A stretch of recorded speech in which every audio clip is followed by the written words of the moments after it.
Welcome to the Braylon Edwards Show with Shep. Touchdown, Braylon Edwards. Braylon Edwards, touchdown, Michigan. Running pattern to Edwards, touchdown, Michigan. Where we bring you the best in sports, entertainment, and insight. Join us every weekday from 2 to 4 p.m. as we break down the latest games, analyze the biggest plays, and dive into the hottest topics in sports. We'll have exclusive interviews with your favorite athletes and guests, and you'll get a front row seat to all the action. So tune in to the Braylon Edwards Show with Shep. Got one-on-one going end zone. Edwards in the air.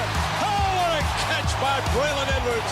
His second touchdown of the game. On the Woodward Sports Network, where sports comes to life. The emotion is running high and hot. Hi, everybody. Welcome to the Braylon Edwards Show on a Wednesday here on Woodward Sports. Anson is in the house and ready to create a stir. Hey, shout out Freddie Prinze Jr. Kool-Aid is in the house. I haven't heard that one in a long That's the time, one. my friend. He's been calling me all kinds, beat rabbit, all that stuff. Beat Rabbit? Yeah. And here's the other. And Ryan is here with a much better shirt than he had. He's Let's a little go. Sew it all. He's a Sew little it all. late. Calvin There you Johnson go. Hall of Fame t-shirt. Got a chance to visit there right before he got inducted. So Nice. back in the day, I had to cop it. And, I like it. Love the Hall of Fame, by the way. late. Dude, you found it, Yes. and it's clean. That's Yeah. good. So I was sick. That's really good. I was sick this past weekend, so my laundry was like a last second thing, so I didn't really do it. And but then I got it, but it's clean. I found it last night, and I was like, I'm gonna make Shep happy. I'm gonna wear it today, and here we go. I think we can all blame Justin for getting the whole network sick Yeah, this year. That's Justin's fault for Justin sure. gave it to you. You gave it to me, and I hope that's the end of it. Yeah, So. I do too. I want nothing to do with this, so please stay away. No offense. Shep, you've made the trip down to Canton before, right? Oh, yeah. I love the Football Hall of Fame. I got So this is a really good question. So how many Halls of Fame have you been to? Because does You've the been to all Rock and Roll 4. Hall of Fame count? What's that? Does the Rock and Roll Hall of Fame Hell count? no.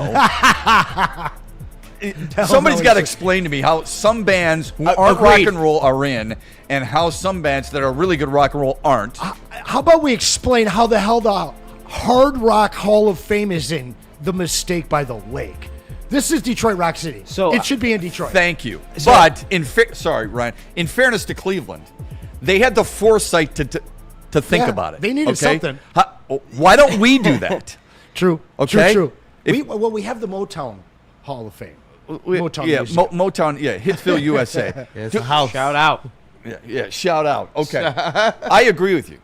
Look, when a band saves its career, Kiss, and they do a live album in Detroit and call it Detroit Rock City, you know damn well this is it. You know when Bob Seger, was it 71, Silver Bullet? I know it's a long time ago. Live album, and says, I was reading Rolling Stone magazine last night where they say Detroit audiences are the greatest rock and roll audiences in the world. True Everyone story. cheers. True and story. he says, I thought to myself, shit, I've known that for 10 years. Yeah. We used to be, we may not be anymore, used to be the best rock and roll town in America. And the best fan base in America. And I don't know if that's true anymore. So you've been to all 4. Yes, sir. That's really cool. Kool-Aid, how many have you been to? You only been to Springfield. I love Springfield. Most Okay. hands-on Hall of Fame there is. Ryan? Only football. Okay. I've been to all of them. Rank them for me. Cooperstown #1. Amen. Thank you. I'm going to it's- dance a jig right now. It's Way to so go. far above all the others. The entire town is like you went back into the 50s. It's ice cream shop, baseball card shop, Andy hot dog Griffith. shop, baseball Yeah. card shop, and then there's fields there, you know, Yeah. and Oh, yeah. everybody there is just in this old school throwback America good mood. Yep. And obviously I'm going to put Springfield #2 because I'm a basketball guy. It's hard to put it over Canton. I think the one thing that Springfield, the NBA or the Basketball Hall of Fame has over Canton is the interactive aspect. Like there's so much that you can do. Kids are going to have more fun there. Well, the hockey than they has will it in too. Canton. Yeah, the hockey's in a mall. The Hockey Hall of Fame is in a mall, Shep. Yeah. That's #4 for me. Very cool stuff in there, though, still. Yeah, I would swap NFL and basketball. think most it's not people NBA, it's basketball, Yeah. the Yeah. Basketball Yeah. Hall of Fame. I would swap. NFL is, now we can debate all we want about who's in there and who doesn't belong in there. Sure. But Canton is phenomenal. It is. It really is awesome to be there. to answer your question, Chef, about why it's in Cleveland, so my dad and I were saying the same thing you guys are saying. They're like, why Cleveland? But there's a plaque outside that said some radio host of some radio station coined the term rock and roll, so it just happens to be in Cleveland, and that's what it was. Yeah, credit to him. I mean, I used to try and fight that battle and be pissed. There's no sense in being pissed off about it. There's absolutely good for them. Fight on, Seth, fight on. And by the way, they do a really good job. I'm not going to fight on, and here's the reason. Now you're going to get me pissed. The reason I'm not going to fight on is because our city doesn't do enough about it. Okay? Fair. And our teams don't do enough about it. Fair. So you want to be mad at somebody, that's fine. Be mad at Chris Ilitch all you want. Be mad at, in the past, Tom Gores all you want. Be mad at the Fords all you want. Why aren't you mad about what this city has to offer from a fan base and from a sports historical standpoint and not doing a damn thing about it? Shep, you're not calling the sport owners of Detroit cheap. No, you? I'm not. I'm not. Sure? I'm calling the city, the sports teams, and the leadership of this city without foresight. Now, see, That's what I'm saying. I'll agree with that. I've been hearing you have this debate passionately lately about the ownership here. You're taking a different spin on it because the foresight of the guys in Cleveland, A, to coin the term rock and roll, but then B, years later for them to say, hey, let's put this here and give people a reason Draws to attention come here. And honestly, it's only been, since the Super Bowl that it clicked? Maybe we should bring stuff to Detroit. Gee, you think? I've mean, only look been at the saying it for draft 20 numbers. years. Answer me this. How many halls of fame have you been here in Detroit? The Motown's not that's just a museum. But have you That's been not there? I have been there. Motown's my okay. favorite genre I of have- music. I've by the way. driven- Get back on track. How many halls of fame have you been? In Detroit? In Michigan, 0. They're I've been just to museums. I've been to the Michigan Hall of Fame event. We went there last year. That's so because that Braylon don't got count. inducted. You right? are I saw a guy step. you are doing a wonderful job of exactly my point. Yes, no doubt about it. Where is it? Yep. I tried. Do you know where it is? I don't. I knew You this. drove there. You drove there. Oh no! Did you get kidnapped and blindfolded? No. The event was at in Motor Novi. City Casino. Ah. But I It's don't in know Novi. exactly where it is. Oh, It's in Novi. There's your answer. All right. We need. I mean, We're tripping us all you're a up. Detroiter. We're all Detroiters, whether we were born there or not. We consider ourselves Detroiters. When we go out of town, that's what we say. Where the blank is the Detroit sports pride? And I swear, if you just say the banners at Ford Field, I'm going to punch you in the kidney. Okay? If you say it's the banners at Little Caesars Arena, I'm going to grab your nose hairs and pull them out. What about Vinnie okay? Johnson's 15 in the rafters? Oh, where is it? Shout out microwave. There's nowhere to be found. It's a. But shame on us because we find. I'm going to blame myself too, even though I've been saying it for 20 years. We find different things to talk about. Yeah. We have so much to offer to people who are sports fans, whether they're from here or not. So much to offer, and we don't showcase a God-blessed thing. Okay, we have so many different major championships at golf courses. We have, and I don't mean just I'm not talking about the Rocket here, which I like a lot. Sure. But we have a lot of things. We have a Grand Prix. We do. We have All-Star games. We have Super Bowls. We have Final Fours. We have Frozen Fours. All those things we do really well. And I was thinking about this. It was really highlighted to me. I don't know why we're talking about this. I got off on a tangent. I apologize. It highlighted me during the NFL draft. These people coming from all over the place. Where are they going? I want to make an impression on people about our city, and I don't mean just the Shinola Hotel. I want to know, okay, or Grayson downtown. Hey, shout out Bella. Okay? I'm not giving anybody a shout out right now. I want to know why the hell we don't have anything for people who come in from out of town in a big series or the NFL draft, and there's no place for them to go other than the obvious. Yeah, okay? you got your little 2 There's square Mexican mile town, block yeah. downtown Right, Detroit. right. And if you're from out of town, you don't know about Belle Isle, the largest city park in the country. You're not driving up to beautiful Birmingham and beautiful Royal Oak because as much as they're great little cities, large towns, we know that because we live here. We do a piss poor job of letting people know. Nobody's riding the Q line north. Nobody's hopping on the people mover to do anything. People don't even know about the Eastern market. So we do a very bad job of nationally it is informing people. Here, if you're a Detroiter, you know all the cute little things. I get so tired of hearing, and look, born and raised here, okay? Raised my kids with all that for a good reason. I didn't leave this market for a good reason. I left it. I stayed here because I want my kids born and raised here. They're all Detroit sports fans. We all are. Amen. I get so tired of hearing about, we got the greatest sports fans in the world. Really? These sports fans should be demanding more downtown that's associated with some type of ode to the greatness of sports players and or teams that we've had here. And none of the owners are willing to combine forces and do it. And that's bad.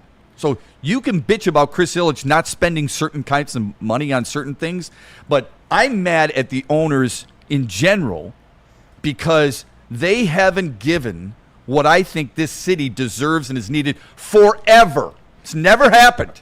And it's even deeper than that because when they all came together to do the arenas downtown, there was a commitment and promise made to develop all of the surrounding area, which they have failed to do. Meanwhile, local developers, guys that clawed their way up through doing rehabs in Detroit and buying little commercial properties and finally getting to that level, were brought into this deal, and they are the ones that have broken their backs and their bankrolls in order to develop the surrounding areas. Because when you go and you come in and you go to LCA, like you said, what the hell are you going to do after you leave the building? But they're making money off it. You're not making them out to be saints, the thing is, but you're right. They're making money so here's over fist while they've left us in the lurch waiting for the development to match their multi-million dollar annually grossing stadiums. Here's what I would say to anybody who owns those buildings downtown and maybe has some possibilities where there's nobody in it, there's no business. Donate the building. I know that's a lot. Donate the building. And I've got blueprints. I've got somebody who's ready to go to work on something that will make the entire city proud. Ooh, Call me, he's telling email me, tell me what you got, let me have it, and we will build something internally inside that building that'll make this entire city super proud. And I agree with a lot of the sentiments, with some of the sentiments, but I will say this. My wife is not from here, but when she first moved here versus what the city is now, there is so much more that she does enjoy about the city. Do I believe the city does a horrible job at probably getting that out there? Because the Cass area is beautiful. We love to go down to that Wayne State area. There's different restaurants, different parks that they've built up in the areas where we can take the kids. Even when I go down for the Pistons stuff, there is stuff to do in that area, and I do see it is active. It's out on a random Saturday night. Nobody said there wasn't anything to do. Yeah, that was not the crux of the argument. The crux of the argument is based on this city's pride and passion for sports and the historical significance that's associated with these teams, that there is nothing there to trumpet what their accomplishments have been. If you don't know, and you don't know, and he doesn't know, you two guys don't know anything about the 1984 Detroit Tigers. You don't know anything about the 68, 35 or 45, unless you go to damn DuckDuckGo or Google. You don't know anything about it. Yeah. Okay? You may know Alan Trammell was the MVP of the series and that they won. That's about it. All right? You didn't know that Mickey Loge, on 2 days' rest, pitched Game 7 and beat Bob Gibson. Three wins in that series. All of them complete games. He grew up. Never my happened mom again. still lives two doors down from him. It's the first house my dad ever sold. Mickey Loge. But people don't necessarily know all that stuff. Yeah. Where is the ode to that besides a high school-looking concourse at Comerica Park? And that's where I was getting. I was saying the passion of the fans. I think that they've gotten a little bit downtrodden because I feel like the statues that we do have is because they argued and yelled for years. Why don't we have baseball statues? And then you see they put a few little things with some little plaques of history over at LCA, but it's still not enough. They've yelled for years for an Isaiah statue. They've yelled for years to have more of this stuff. And this is where I do appreciate where Shep is placing this thing, because I would like for the owners to do a whole lot more to dive so much deep into this culture. That's where Shep is spot on. Yeah. This Detroit sports culture is so deep and rich, and there are people who don't. There's people who already don't remember and don't really know and have no connection to the 04 Pistons, which seems crazy to me. I agree. The statue's whatever, okay? I don't need a statue outside LCA of Isaiah Thomas. I don't. I mean, Steve Eisenman should be there before Isaiah Thomas, all right? My point is, you have the opportunity to go into a building and that reeks of Detroit sports history, and there's nothing there. So There's a chance for you to go in there and see. And I'm not talking about just Detroit. I'm talking about the great high school players who have been here, the Detroit Southwestern. I'm talking about the Roger Penske influenced motor park. We're supposed to be the motor city. Like right? a true highlight of St. Cecilia. And we're supposed to be the sports city and all this other thing. This is all we have. I've argued it for 20 years. Okay? So I'm as guilty as anybody. I've argued this is the best sports town and all this other stuff. Then give the sports town what it deserves. And we don't do it. But here's what we'll do. People will be in the chat. Thank you, Sheila, for a team that's now 2-1 and won 15-2 last year. What? And I'm sitting here asking for something completely other than that. I'm asking something for you as a fan, and for people to brag about this city. It has nothing to do with the on-field play. It has everything to do with the feel and the heritage of what Detroit is all about. Well, you're getting a lot of love in the chat right now, Shep. The Sheila Hamp Ford thing is more of the fact that this is the first time that we've seen a team that's good here become embraced nationally. And I don't know whether that's just because of the play on the field or because of the personalities that we got, but there is some love for this new direction that the Lions have. Shout out to Kevin Hill in the chat. U.S. Ski and Snowboarding Hall of Fame is in Ishpeming, Michigan. I did not know that, but nor did I. Thank you for the education. And because nobody talks about it, and you hit the nail on the head. We're not talking about stuff in Ishpeming. But sure, okay. but the Hematites maybe if they win a state championship. We don't have much here, and the little bit that we do have, we just don't let people know well enough. Period. Just about every downtown I've ever been to has restaurants. They have good bars. Mm-hmm. They have good restaurants. I'm trying to talk about a destination site that where you get somebody from out of town, and what used to be the Lindell AC, and if people don't remember that, that's where old umpires went. That's where all the players went. They served burgers. Terry Foster worked there as a kid. It's a long time ago. They had beer. They had Coke. It was a Saturday Night Live skit. You know, cheeseburger, no Coke, Pepsi, right? That's what it was. Gone. That's fine. What else? Where else can people go to look at the heritage of supposedly this great sports city? And we never really talk about it. People don't talk about it because we're caught up in seasons, teams and their seasons. And I get it to a certain extent. It's just something that has been passionate of mine, frustrated, and because I used to work at a lowly AM station on Detroit's Fan, WDFN, loved it. Nobody listened and nobody knew. So unless we have a stronger voice and a more collective voice to get something done, then it's not going to get done. And I wish it was. Yeah. I use this example in St. Louis, beautiful Cardinals Hall of Fame. Awesome. If you ever go to St. Louis, go to it. It's like $15 to get in. That's it. Wouldn't cost a lot of money. Think of all those, and you will be enamored. You'll go around, you'll spend at least half a day there. If you love baseball or if you just love heritage, sports heritage, it's awesome. We have nothing close to that. Maybe my favorite Hall of Fame I've been to is the Pinball Hall of Fame in Vegas. Wow. We certainly don't have that here, but when you think about Thank Detroit, it's pretty awesome, Shep, I'm not going to lie. When you look at Detroit, when we got the Super Bowl 20 years ago now, that was the first time in a long, long time we had gotten anything here. Mm-hmm. And it was the first time anybody got a chance to look at the new look. And I know it was smoke and mirrors back in 06, but we provided a safe country mile down there in the downtown that everybody had a good time. And people rented buildings out, whole floors, put in a club for a weekend, and then it was vacant again. Yeah. But in those last 20 years, this has become a viable town. Obviously, we got the draft. We've gotten some Final Fours and things like that. Yeah.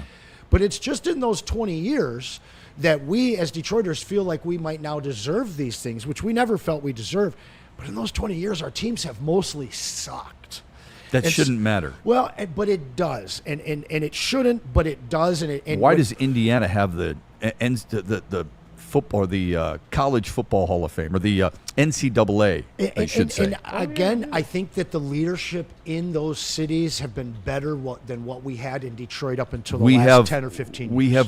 We have the capability of great leadership. We do here. now, Okay, and it needs to. So start there's a coming. guy I used to work for, is no longer involved, but I know he's part of the Detroit Sports Commission board. Tom Wilson's a brilliant business dude. Mm-hmm. Okay, Tom Wilson was a big reason why the Pistons were successful. And the Palace. Successful. And he's a huge reason why LCA was built. Mm-hmm. Okay, this is something that if you talk to him, if you got with him, if you had a serious conversation, he could point you in the right direction. Owners have to be part of this. Here's why. In order for you to get all the paraphernalia, the sports paraphernalia in all the different rooms that I've envisioned, on every single level that I've envisioned. In order to do that, you need their stuff. It can't sit dormant in the Fox Theater in the basement. You need that. You need Al Kaline's glove. You need a championship trophy. You need a jersey framed. You need a signed baseball. You need some type of helmet that might be you need all that. The Detroit Sports Hall of Fame needs to happen, Shep. Yes, all that. I appreciate you giving me some leeway there. Sorry, I did not expect to go that route. You're not passionate about this at all, are you? It's something that I've thought long and hard about for a really long time. It's clear, man. I like It's the clear. idea, though. I like it. Yeah. Well, yeah, I appreciate it. It should be a slam dunk. Okay, it should be. And I get businesses trying to make money, so they're gonna have buildings, and they're going to. But you need somebody who did what Catholic Central did. Catholic Central moved from Redford to Novi, and when they went to Novi, the people who owned that property, Catholic Central said, "Okay, we want that property." They said, "Okay, here's how much." They said, "No, we want you to donate it," and they donated it because it was for the better good. Okay, and it's beautiful property out there in Novi if you've never seen it. That's what somebody has to be willing to do. And there's probably only one person who could do that. It's Dan Gilbert, and he's incredibly giving. But I would love to see them donate a building and us go to work on what we could give. The ideas are flowing like they've flowed. I've got them all written down for 20 years. What should happen here? I wish we could do something like that. I wish Chad Johnson could be part of that. I mean, big movers and shakers could make something like that happen. Maybe Anson can do that because he's a bigwig too. Join us in the chat. This is awesome stuff. We really appreciate it. We love all the things that you're bringing to the proverbial table, so we will get into that. We will dive into some Lions discussion, some ownership discussion, especially the owners when we come back, because Anson's pretty passionate about that. A little bit later on, definitely some talk about the Detroit Tigers. Specifics, not just, this team isn't very good. Maybe they fooled us. Can we get into specific reasons why they've dropped 7 straight, 10 of 11, and now are in a tie for first place in their division? Man. We will do that here on the Braylon Edwards Show with Anson here on Woodward Sports when we come back. Oh, here's Ven Johnson. That's right. Hey, we're going to do justice to the Tigers, but if you need justice in your life, you need Ven Johnson Law. Corporations, government, even your insurance company, they will do whatever it takes to minimize their liability and withhold your compensation. So when something goes wrong, make Ven Johnson the very first call you make and get that fighter in your corner. Contact Ven Johnson today at venfights.com. Hey, there's no better place. I know it's tough to watch the Tigers right now. It's quite honestly not enjoyable. I understand that. So if you're going to have to experience some heartbreak, do it in a place that's got really good food, a lot of different TVs where you can watch things other than the Tigers, perhaps other sports, other baseball games. Last night, there were some good ones, and has all kinds of options for your palate for beer. And that's, of course, Art and Jake's Sports Bar and Grill. They've got 80 TVs, they've got 22 beers on tap, and bonus big-time specials like Monday night's rib night, tonight fajitas and margaritas. So if you don't want one of the 22 beers on tap, how about margaritas with fajitas? It doesn't just rhyme, it goes good together. Check it out today. They've got plenty of locations, 6 from which to choose. Download the Art and Jake's app, join AJ's fan club, and make every winning day game day. Walk into any Lady Jane's Haircuts for Men today. Open 7 days a week. Sit back, relax, and enjoy precision haircut, scalp massage, hot leather neck shave, and hot towel treatment from one of our talented stylists. Step up your game this season and take advantage of our $20 haircut special. Scan the QR code and get your coupon today. Lady Jane's Haircuts for Men, the ultimate haircut experience. Open 7 days a week. Walk-ins always welcome. Lady Jane's Haircuts for Men, it's wicked awesome. Every Sunday, there's only one place to get all your kneecapping, hard-hitting Detroit Lions coverage. Start your Sunday with the Lions Weekly Report with Broder and Terry Foster. Then, the Lions pregame show with Neil Rule and Sean Baligian. At kickoff, keep it locked in for all the emotions of the game with a live watch party with the heavyweights. Then, recap the game with the Lions postgame show with Anson. Game days, there's no other place to be than Woodward Sports. Live all game day. Go Lions! The Super Bowl parade in Detroit will be one for the record books. Detroit just does it different. Woodward Sports, your official Super Bowl or Bust Lions network. Head to Woodward Sports.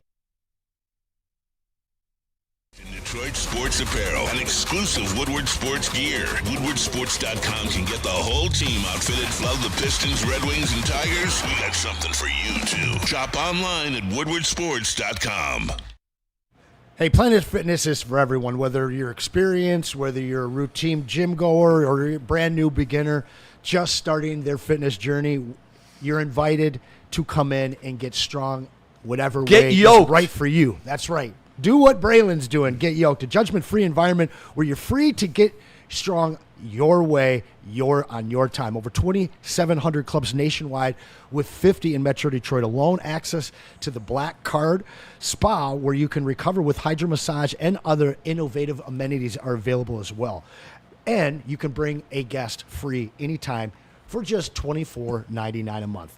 We are all strong on this planet, so get on over to Planet Fitness. You want a really strong drink for maybe hanging out and watching the game tonight? Maybe it's this weekend. You're going to a tailgate, especially when the Lions are getting ready to play the Browns. Here's the perfect remedy for you. The Sun Cruiser Vodka Iced Tea. Yeah, real vodka, real iced tea, no bubbles, very clean, very crisp, only 100 calories and 4.5% alcohol.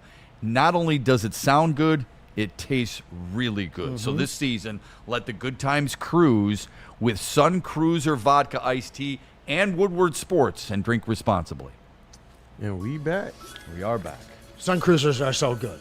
They are just so good. Yeah, here's my frustration. We have a refrigerator, a Sun Cruiser Vodka Iced Tea refrigerator. We do. And it's in a back corner office. And it's often emptied.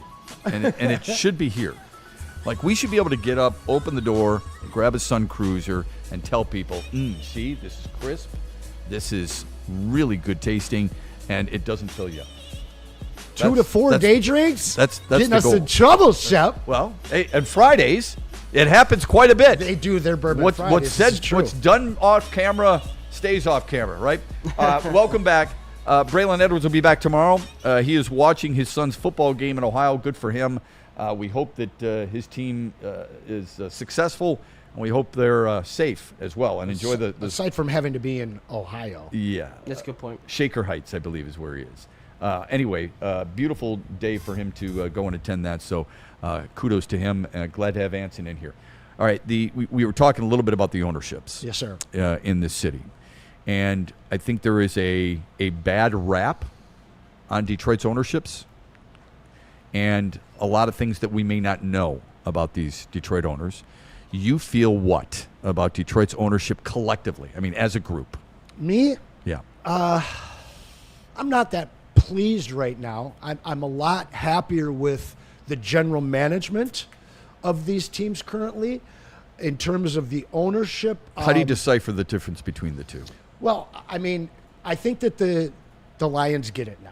I think that ever since Sheila took control and got Chris Spielman and got into a room and said, tired of having businessmen run this franchise, tired of just taking money.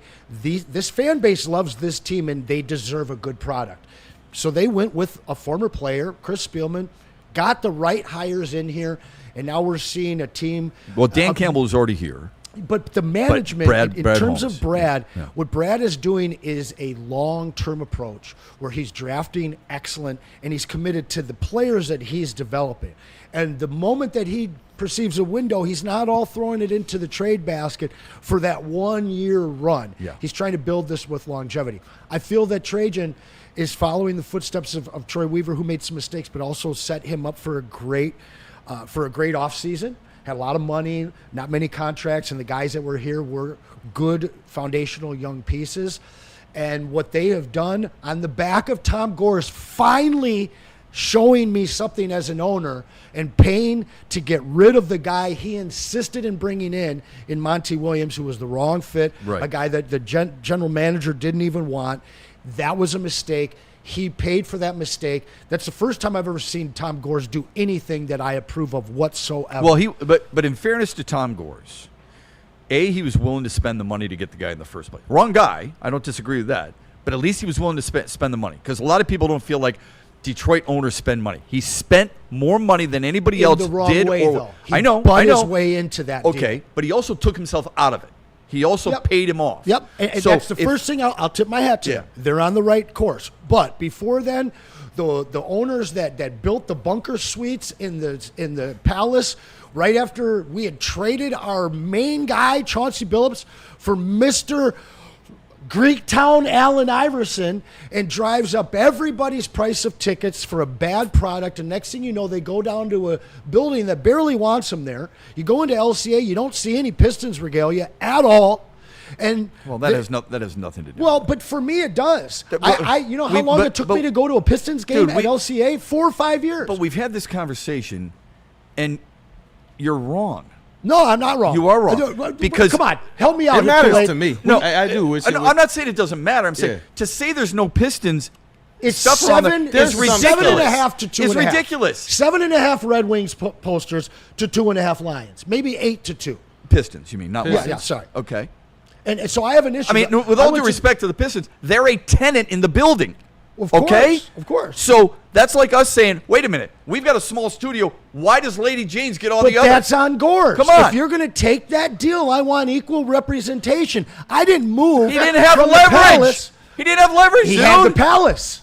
He didn't have to leave. He wasn't getting any. He wasn't getting any concerts at the Palace. Well, sure. We know the reason It's they how went down much there. is he They getting- went down there because of 313 Presents. 100%. Okay, I get so but that. for you to say there's no Pistons ambiance or no Pistons things to be represented is bullcrap. They do have because it. it is. They do put up the Okay, flag knock it of off. the players. Let me are walk represented. back. Well, there's more than that. None. There's Let me more walk than back that. Hold none. on. There's more- It is there's 4 a to lot 1, more though. than that. It's 4-1 down there. It is 4 times the So Red Wings. you want it even though one team built it. Is that what you're telling me? Absolutely. Okay, Because that's- I know Gores still put his money Okay. in. I know Gores. I mean, would thing still have been built the way it was if they didn't have the promise from the Pistons of joining them there? The Pistons have bought more plailth series. Hell yeah, they have. And That to has me- nothing to do okay, with it. You're asking It's about just one. ownership. And I don't like. and by that. the way, no. Yes, it would have been built that Got way $5 because it was added on afterwards. So yes, it would have been built that way. all I'm saying is the ownership of the Pistons I lost faith in them up until they got rid of Monty. All right. The Red Wings right now, you get the Iser plan in town, and you're supposed to bankroll every move he wants to make. Now, I don't know enough about the Red Wings, and I don't know who's holding up the process, whether it's ownership or whether it's Iserman, but nobody is thrilled with the Red Wings Of right course now, not. and nobody has been Why for would 15 you? years. Why And would then you be? go to the But they Tigers. have drafted and developed. Okay, this is what you give the Pistons credit for and the Lions credit for. It's harder in hockey than it is in basketball in the NFL. It's much more difficult, Especially with the salary and it's cap. much more difficult in Major League Baseball. Well, basketball and the NFL have a salary cap too. Well, I'm just saying But- it was easy for the Red Wings when they didn't have the salary cap. You Yeah, know, they've- and then they've always- since the salary cap came in, Well, they've that had- franchise has struggled. Yeah, they've had it before. It just wasn't, the word cap. I mean, there's taxes and all these other things, right? We all know that with baseball. People are like, oh, there's no salary cap. You spend. There's a tax there, okay? But it's a little ridiculous to think that Tom Gores only did that right. Like you're pissed off that Chauncey Billups was traded. That was by Joe Dumars, by the way. To Okay, fill seats, okay. flat so out. Here's what Tom Gores, to his credit, did. You're my general manager. I'm giving you the strength and the veto power or the power to make moves and do your job. That's what he did. Whether you think that's right or wrong. With Troy Weaver? With everybody. Yeah. Look, Troy Weaver, when Troy Weaver was acquired, when he was brought on board, he came from Oklahoma City. Mm-hmm. Everybody lauded that move because of who he learned at the knee of. Sam Presti. Okay? So if we got the next Sam Presti, this is the guy we want. Everybody wants that guy until that guy isn't Sam Presti, until Bob Quinn isn't the guy in New England, Bill Belichick or whatever. So it's easy for us to go, but when they hired Troy Weaver, most people, and I would guess you too, were all on. I have no problem with the job Troy Weaver did here. Yeah, I'm on board with Troy. Okay. I'm on board with Troy. He cleared everybody out. He didn't get into any long-term contracts with any players. Everything was 2 years. He wasn't allowed to operate at full capacity. Like if he was given that last offseason, I'm very curious to see what he would have done. But what he presented to Trajan was like, I'll tell you what, if I'm coming in and I get a chance to be a GM in the NBA, I either want to take over the OKC team that's about ready to win and be a dynasty, or a terrible team with some majesty in their history that has clean books and a great core. I would love players. to know how many other general managers, I'm Matt Millen, were 54, 192, and 1. And you said, I have no problem with the job Troy Weaver did here. I think the general managers in football are a little bit different. If you look at the position that Troy Weaver was hired into, he wasn't president of basketball operations. People compare him to Trajan. They're not even the same. His first title was assistant GM underneath Ed Stefanski and Arn Tellem, which never went away. So that's where I do say the things I know he was able to affect, which was primarily the young players, he did good. A lot of the signings, the big signings, I do 100% believe he did really well with the young players. Holy cow. 100%. Okay. I forgot how great I just want you guys both to know. I'm going to remember this conversation, and the next time you bitch about Scott Harris, the next time you bitch about anybody in a front office, I'm going to bring up Troy Weaver and say 54, 192, and 1, and that's acceptable. Well, that's moving the goalposts. Does he have more control than Troy Weaver? Yes. How much can go inside? Which guy was Troy Weaver in charge of getting or not getting? I did a whole article. I did a whole series. I don't care about your article. Jalen Duren. Tell me about it. Jalen Duren, for one. And Ron Holland was his pick. That was a guy that was at the top of his. Rob Murphy can take you through the whole thing as well. There was players. I don't need Rob Murphy. I don't need Rob Murphy. Killian wasn't his. Bojan Bogdanovic wasn't his. How convenient! He got is saddled this? with Blake Griffin, and the whole problem that he left afterwards. And why weren't they his? Just out of curiosity. The organization was already in on Killian well before they had hired Troy Weaver. That goes all the way back to Joe Dumars, who actually wound up on Killian Hayes' management staff. He brings in the guys you guys like and who are good. No. That's good. No, wait a but second. the guys who aren't good, we're not going to do that. We're going to label that with. It wasn't his. They're connected to somebody in that organization. Just like Mateen Cleaves was not Joe Dumars' pick, even though he was there in title only. So I will stand up for Troy Weaver, and I've been for 2 years now. Now, where you think that you and I differ is Scott Harris. Wow. So with the Tigers, it's incredible. I don't think the Tigers have been cheap. The Tigers went out and spent $25 million on Flaherty, 15 more on Glaber, 15 more on a guy that we don't get to use in Alex Cobb. But $25 million more that wasn't accepted by Bregman. And if I look at the offseason and the free agents $171 million. It's a lot that of was not accepted by Bregman. A lot of, but by per year though. But I'm saying, like if you look at what the Tigers actually did on the heels of making the playoffs, they did spend money. And then what the problem that people have in this town is that they didn't go out and make this big move at the trade deadline. But guys, the Tigers are on the same path as the Pistons and the Lions. They are committed to their players that they believe in, that they're developing, that they drafted, and it's a long-term play. I am all for it. I didn't love the trade targets that were available at this trade deadline in the MLB. These guys, the Lorenzo's that everybody wanted to see jettisoned at the trade deadline, can still happen this offseason. The money that didn't get accepted by Bregman will be accepted by somebody else. So in terms of management, honestly, or ownership, I would put the Tigers at number 2. Call me nutso. And then I'd put the Pistons pretty close behind them on the heels of what Gores did.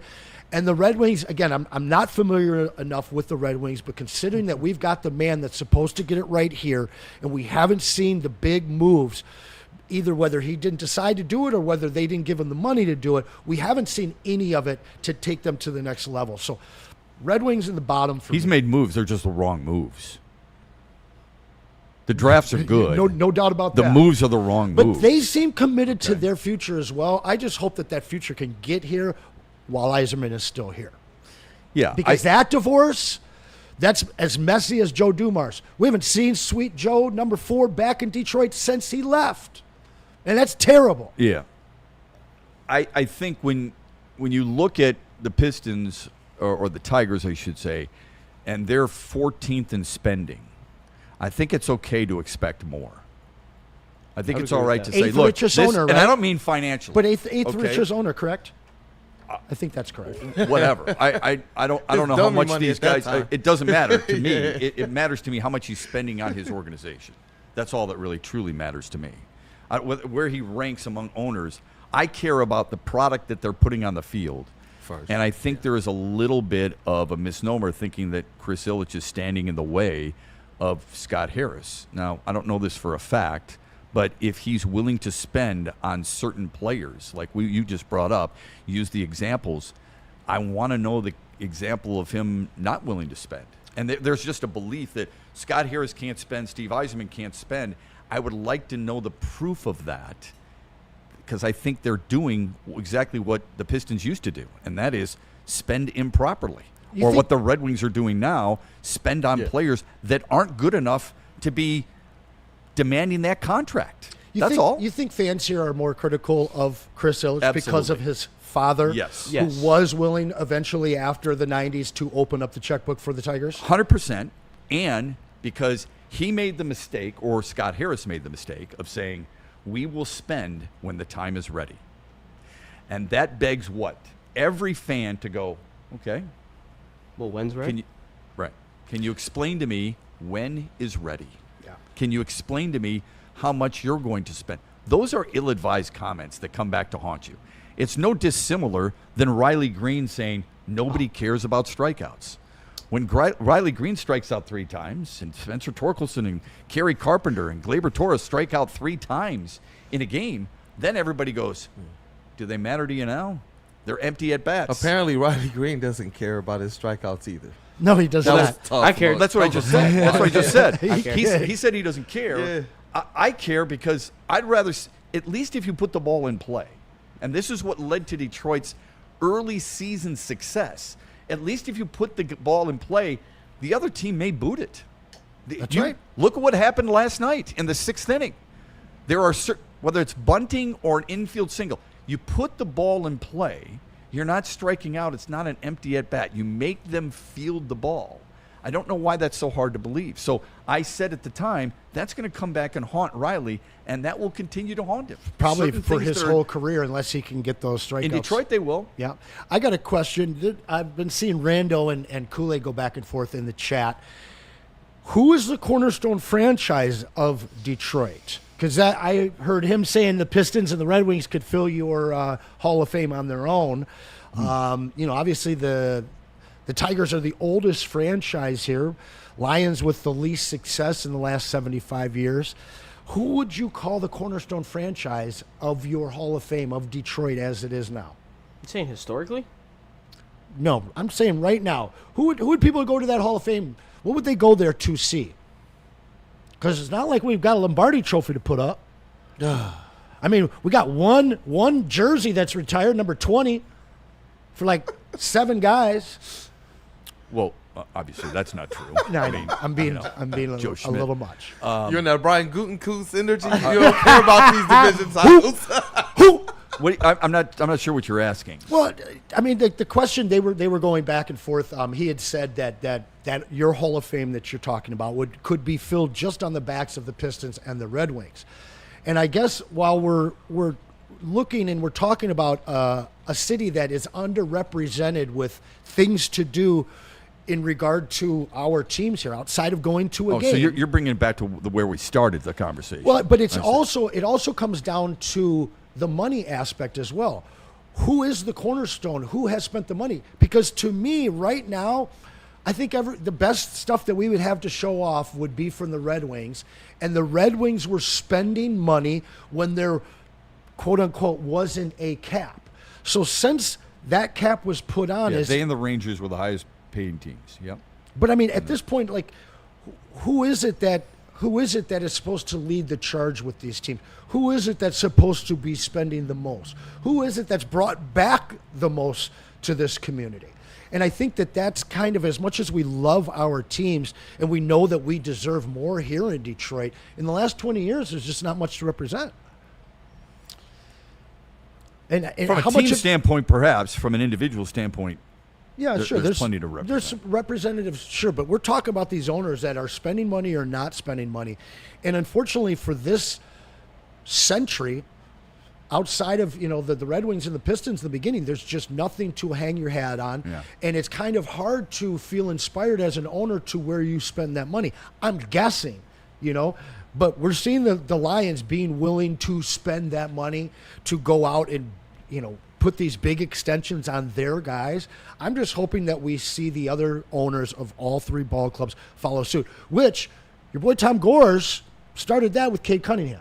Yeah, and I liked what the Pistons did, starting with, honestly, the Stan Van Gundy hire. And at the time, everybody applauded that. Are you kidding me? I'm not saying that I approve of the Stan Van Gundy era. I'm saying at the time, there were two coaches that everybody wanted when he went and hired him. And at that time, the reason why I say I like it is because it signified, or at least signaled, that he was finally turning things over to perceivably basketball minds. So whether that turned out well or not, it still led to him doing what? We got where? Right now we have more basketball minds. It was one of the dumber things any owner's ever done, is give that man responsibility. The general manager or player personnel say, and be the head coach. He's as bad at his job as Matt Millen was at his. 100%. And we can talk about what job he did, but as related to Tom Gores as an owner, the one thing we wanted to see him do is turn it over to basketball minds, turn it over to the people that are in this sport and know it. He was a business guy trying to come in and do things that Anson talked about, that was focused more on the money of it all and more on the corporate of it all and less of the NBA and the basketball and the culture of it all. So I appreciated the attempt, though I can honestly say it failed and I wouldn't approve of it. Just the same way that I'm glad today he has continued the ascent to bring in basketball minds to lead his front office. Where he has overstepped, like with the Monty thing, I'm glad that he instantly walked that back and did what? Reverted right back to the basketball minds. We got a lot of examples out there in general where people have turned it over to basketball minds and it's failed. Or we turn it over to basketball or any sports mind. But the Pistons weren't going anywhere if Tom Gores didn't. Joe Dumars was a lot better basketball mind than Stan Van Gundy, and Joe Dumars we were just complaining about a moment ago. Okay, I'm not going to sit there and pat. I'm not patting Stan Van Gundy on the back or anybody for hiring Stan Van Gundy on the back. I think philosophically, I'm glad that he did something different than what wasn't working, because if he didn't do anything different, it wasn't going to go anywhere positive. I believe that was a first step, the first stepping stone. That's what I 100% believe, and I will continue to call it that because it was where we saw him finally brace. That's when he brought in the Stefanskis. That's when he brought in the Arntellums. That's when he brought in some of those other people as well. And I appreciated that attempt. He could have went back to the old way of doing things after he broomed out SVG, but he took another step towards. Yeah, I get that. But a minute ago, you were just complaining about Stefanski. Right, a minute ago, you were complaining about Stefanski. Arntellen came from the agency side, not from the basketball side. Right. Okay, so I'm trying to figure out, and I'm not trying to be disrespectful. Some people think I'm being disrespectful. I don't mean to be. I don't mind to have a conversation. I like being. Yeah, I don't mean to be disrespectful, but it's just I'm confused. Did you like Stefanski or not? Because earlier you said you didn't. Now you're saying he's a basketball guy. No. I appreciated why they brought him in, and when they handed things over to Troy Weaver, they should have just handed things over to Troy Weaver. I didn't like when they parsed and fragmented the front office. But up until that point, Stefanski had a job, and he did that job well from a cap standpoint, and he put the Pistons in a good position, and then and that's honestly what tipped things off first before Troy Weaver came in, tore everything down, got the contracts out the way, and now we're at the Trajan Langdon, who's the first person they've hired to be president of basketball operations since Stan? Yeah, copy that. I really like Trajan Langdon. I think he's fantastic. He is. So we're I don't on know how we board. got on the Pistons. I mean, you and I that are has on nothing board with- has Well, nothing to do with it. Has nothing to do with Tigers. Hey, Kool-Aid and I are here. We're going to talk Pistons. It's going to fit in there somewhere. You guys are going to do the show then. But with the Tigers, there's nothing going on in the Pistons right now. But When with the people want to talk Tigers, about the you Tigers and and I Lions. agree that the Tigers, we're in the minority. We thought that they spent this offseason. But right now, they lost last night. They're tied they've lost the lead in the division. So a lot of people are going to say that they didn't spend enough money. There's a guy that pitched last night that everybody wants to know whether we should spend that money. And I know you're pretty passionate when it comes to that conversation. It's nothing. It's not that I don't like him or respect him, because I think he's the best left-handed pitcher in baseball. Paul Skeens could make an argument that he's the best pitcher. Max Fried, I suppose, could make an argument that he's the best lefty over Tarek Skubal. But I have steadfast for more than this year, for really a few years now, that I'm not spending that kind of money on a starting pitcher. $500 million plus is the type of money you're talking about, right? Yeah, I don't know if it's $500 million. Maybe it's the $400 million, but it's close to it. Yeah, right? ESPN has talked about $400 million from some of their people. It's probably it's the largest contract in Tigers history, and I get the passion that people have for Tarek Skubal, and I respect it. I just wouldn't do it. That's just my opinion. Wasn't he supposed to win that game last night? Wasn't that our stopper? Wasn't that the guy that gets us the 2-game cushion with 5 to play? Well, as I warned people on the show yesterday, just because your best is pitching, I said yesterday, Gavin Williams is good. He's really good, all right? He had 12 punch-outs. Detroit with 19 strikeouts is embarrassing, flat out embarrassing. If any other pitcher or any other player on the Tigers does what Tarek Skubal did in the 6th inning last night, they're being skewered. No doubt about it. And he's getting a free pass right now. And listen, this is the game that you need him for last night. This is the game that every single Tigers fan is losing their mind over. The series, should I say, that they're losing their mind over. Oh, but we got Scoobs. Scoobs is pitching the first game. We're going to be fine. How worried are you at this point, Shep? This team has blown a 15-game lead now. And they're as cold as ice, playing the hottest team in the MLB, and 0 cushion left. Well, I said I wouldn't be overly concerned until they lost the lead. So I don't want to be hypocritical and turn around and say I'm worried. It's how a team is playing. But they've lost the lead. They're tied now. Yeah, the lead's they're tied. gone. Yeah. You can be afraid now. Yeah. They don't play the same way as they did when they collected 59 wins in the first half of the season. And when you are, look, let me be specific, all right? We were very proud of, collectively, as our 6 All-Stars, Skubal, Mize, McKinstry, Baez, Torres, and Green. Let me give you some numbers real quick. I don't know what numbers tickle your fancy here, and I know it's not easy in baseball. Zach McKinstry, remember, at the trade deadline, what did I say, Kool-Aid? I said, who's to say that things can't turn around and be the negative for Detroit the way it was positive a year ago? People were pissed. People were pissed when I said, Zach McKinstry's 30 years old. It's played out like a prophecy. I'm definitely not a prophet, but I said Zach McKinstry's 30 years old. He's a career 230 hitter. He's hitting 285 at the break. I don't see that continuing. What's wrong with you? Why are you a hater? 213 since the break. All right? I'll just go by averages unless you want to include slug. The slug was 472 in the first half. The slug is 387 in the second half. Yikes. Zach McKinstry hit 216 in July, 233 in August. That's who he is, okay? Gleyber Torres, 281 with a 425 slug in the first half, 228 with a 353 slug in the second half. Gleyber Torres hit 227 in August, is hitting 221 in September. Riley Green, love him. I do. I said earlier this year he should be captain. Top 5 left fielder in MLB? Absolutely. But that's a really hard sell for me when he says what he says, and you got people like Kool-Aid shaking his head. And he loves him, it's right? Tough. But isn't it hard to defend him? It absolutely is. 281 in the first half, 455 slug. He's batting .223 with a .418 slug in the second half. It's not a top 5 left fielder in my opinion. I know. What am I going to argue with you? Riley Green's batting .213. He batted .213 in July. Okay, let me give you one more real quick, and then you can go. Javier Baez. I know. I know. 275 in the first half with a .442 slug.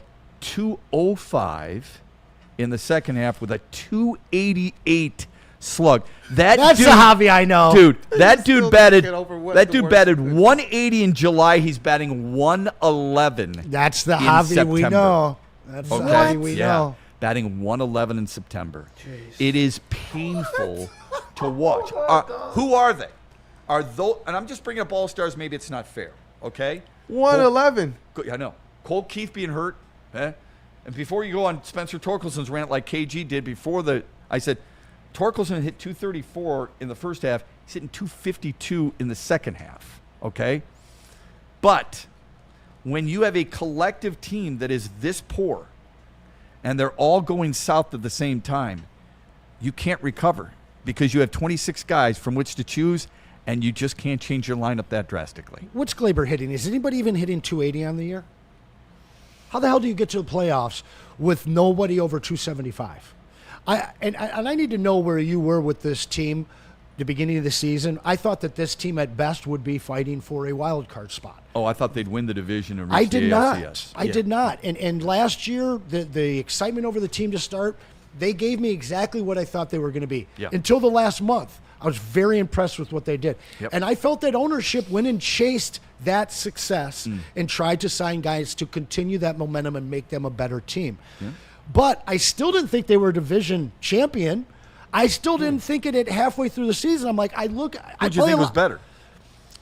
Take out the White Sox because they're not better. The only reason I felt that they were going to win this division was because of their record at the halfway point.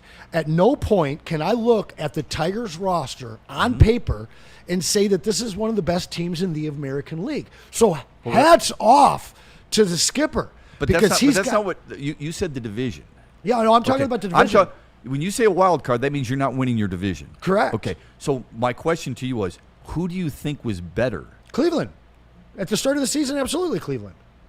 You thought they were still better, even when they were like 12 you thought Cleveland's roster was better than at the start Detroit? of the season. I felt that they were better, and I felt that the Royals were right there with them. As the season went on, we played really, really well. You know, Class A gets booted from the league, and things start to equalize and really look like, okay, we might have a better roster on paper. But right now, you can't tell me that the way that the Guardians, have been playing versus the Tigers have been playing, that we have a better roster on paper, because right now we're exactly the same. Exactly the same through 158 games or 57 games. That's easy to say now, but I'll give you credit. You thought Cleveland's roster was better than Detroit's. I did. And I felt before the that, season. Yes. I would love to know which That's players. I mean, outside of. I agree with Seth on this. There's two guys, right? I thought we were winning. There's two guys. I'm not doing a rock and roll sign here, even though we were talking about the Rock and Roll Hall of Fame earlier. There's Stephen Kwan, and he's a top 5 left fielder, but so is Riley Green. He's so much better than Riley Green. And they're in what area? And putting the bat on hitting? the ball. Well, yeah, he's a better hitter. Way better. Contact, power hitter, obviously not. Fielding wise, Riley Green won the fielding Bible last I'm year. An OBP, okay? I'm an OBP guy. Period. All right. I want people on base. Big power with strikeouts doesn't blow my skirt up. Period. All right. Well, so the teams that are winning championships are hitting power. Wait a second. When you looked at that at the beginning of the year, nobody was excited about Trey Sweeney. Nobody was excited about Zach McKinstry. Nobody was excited about people are excited about Parker Meadows in this town because he can run fast with a glove on. All right. Okay. The fact is nobody said anything about Trey Sweeney. Don't put words in my mouth. Well, I'm saying halfway through the season, look at Trey Sweeney. Look at Zach McKinstry. Look at Matt Vierling's about to join this lineup. We got Parker Meadows coming. I look at this roster, and I felt like they absolutely overachieved last year. And this year I felt that they were right on the edge of being a playoff team. At no point did I say, hey, these guys are going to win the division. Everybody here in Woodward, they're going to win the division. But that's because everybody here at Woodward loves their Detroit team. Yeah, I do got to stand by that. He is But the second. Tigers are super young, and we have the best farm system. And I love the fact that they didn't break the bank to give up a bunch of the best players, young guys that they have, to go and capitalize on the 2025 window, because I do believe in this team for the rest of this decade and going beyond. But I think that the Tigers team is what they are. Now, the fact that they won the majority of these games in the front half and lost the majority in the second half, they could have had this same record all season, and I would not be surprised at all. Okay. Again, I give you credit because I didn't see the Cleveland roster. Outside of the two players I've mentioned, I don't think there's a damn guy on that team that you look at and say, I want Gabriel Arias. Give me a break, aside from the dude. two guys on the Tigers, who excited you? What two guys on the Tigers? Exactly. No. Riley? No, I'm at. Hold on. Riley Green, who's the second guy that got you excited to start the year? Hold on. First of all, Riley Green was an All-Star a year ago. Sure. Okay. So, and he's the one of two. Kerry Carpenter has incredible he gets me slugging fired numbers up. against He gets righties. me That's the fired other up. two guy. Hold on. Glaber Torres, track record-wise, you knew damn well he was going to be good. Glue guy. Okay. Well, Not excited, though. Not just a Parker? glue guy. I personally was excited because I think Colt Keefe's a really good hitter. So He wasn't last year, though, and he definitely had a better Okay, year. he Torkelson's had a better year, but everybody was down on those two He came guys on last year. Okay. Torkelson's had a better year. He looks more like this year than similar to 2 years ago. He's even better than 2 years ago. All right. My big thing, you got OBP. That's fine. I'm big in slug. I think the best teams are big in slug. Yankees, Cubs, Red Sox. OPS. These guys. Best teams are OPS guys. I'm giving you slug. That's all I'm doing right now. I'm not taking it. Okay. All right. I'm just Dodgers. Those guys are all. They have powerful lineups. That's all I'm saying. And Detroit ranked 28th in slug a year ago. They needed to improve that area. That's where I thought they were going to improve. I didn't look at Cleveland and say they had a better roster. I didn't look at Minnesota or Kansas City, even though I think Kansas City has arguably the best player in the entire division in Bobby Witt Jr. Sure. I thought Detroit had a better roster. Yes. Obviously, we're really pushing the envelope there on who's right and who's wrong. I hope that I'm right, but it sure doesn't. I hope I'm wrong as hell. It sure doesn't look like I'm right. I hope I'm wrong as hell, Chef. It's a great debate. It's a really great debate, man. When you look at the Tigers, even from last year, though, in the playoffs, they just couldn't bat in the runs they had. That's where, when I'm looking at what you're saying, it would be nice if they did have a little bit more of that pop throughout the lineup to have taken advantage of that stuff. You look at what happened last year, just look, they ran out of steam. Torque ran out of a little bit of steam as well in last year's playoffs. They came into this year, and I was a lot more bullish on them and what they could be. I thought that they were going to run through this division. But I always said this and always had this in the back of my mind. Do not let the Guardians get close. After it was, I would say, if you let them get close, how much of the mental component comes in to play with a team that's effectively owned you? So Yeah, I thought Minnesota was better than Cleveland. Quite Minnesota? honestly, I At mean, the before beginning of I'm talking about before the season. Yeah. Okay. Yeah. That's what I'm Healthy referring Buxton. to. He actually had a great year. That was the team that I was more worried about. Obviously, I've been wrong. That's okay. I have no problem admitting when I'm wrong. But I thought with Trevor Larnach and Byron Buxton and Ryan Jeffers and a few other guys that they have helped groom, I thought Royce Lewis, who hasn't been able to stay healthy. Yeah. I thought they had better talent than Cleveland. All right. I think Cleveland's got a much better manager. I think Detroit's got a much better manager too, because I'm not a big fan of Rocco Baldelli. I don't think he's I think an independent management in thinker at all. Minnesota has spoken for itself for the last 2 years. Yeah. But they've won more divisions than Detroit has.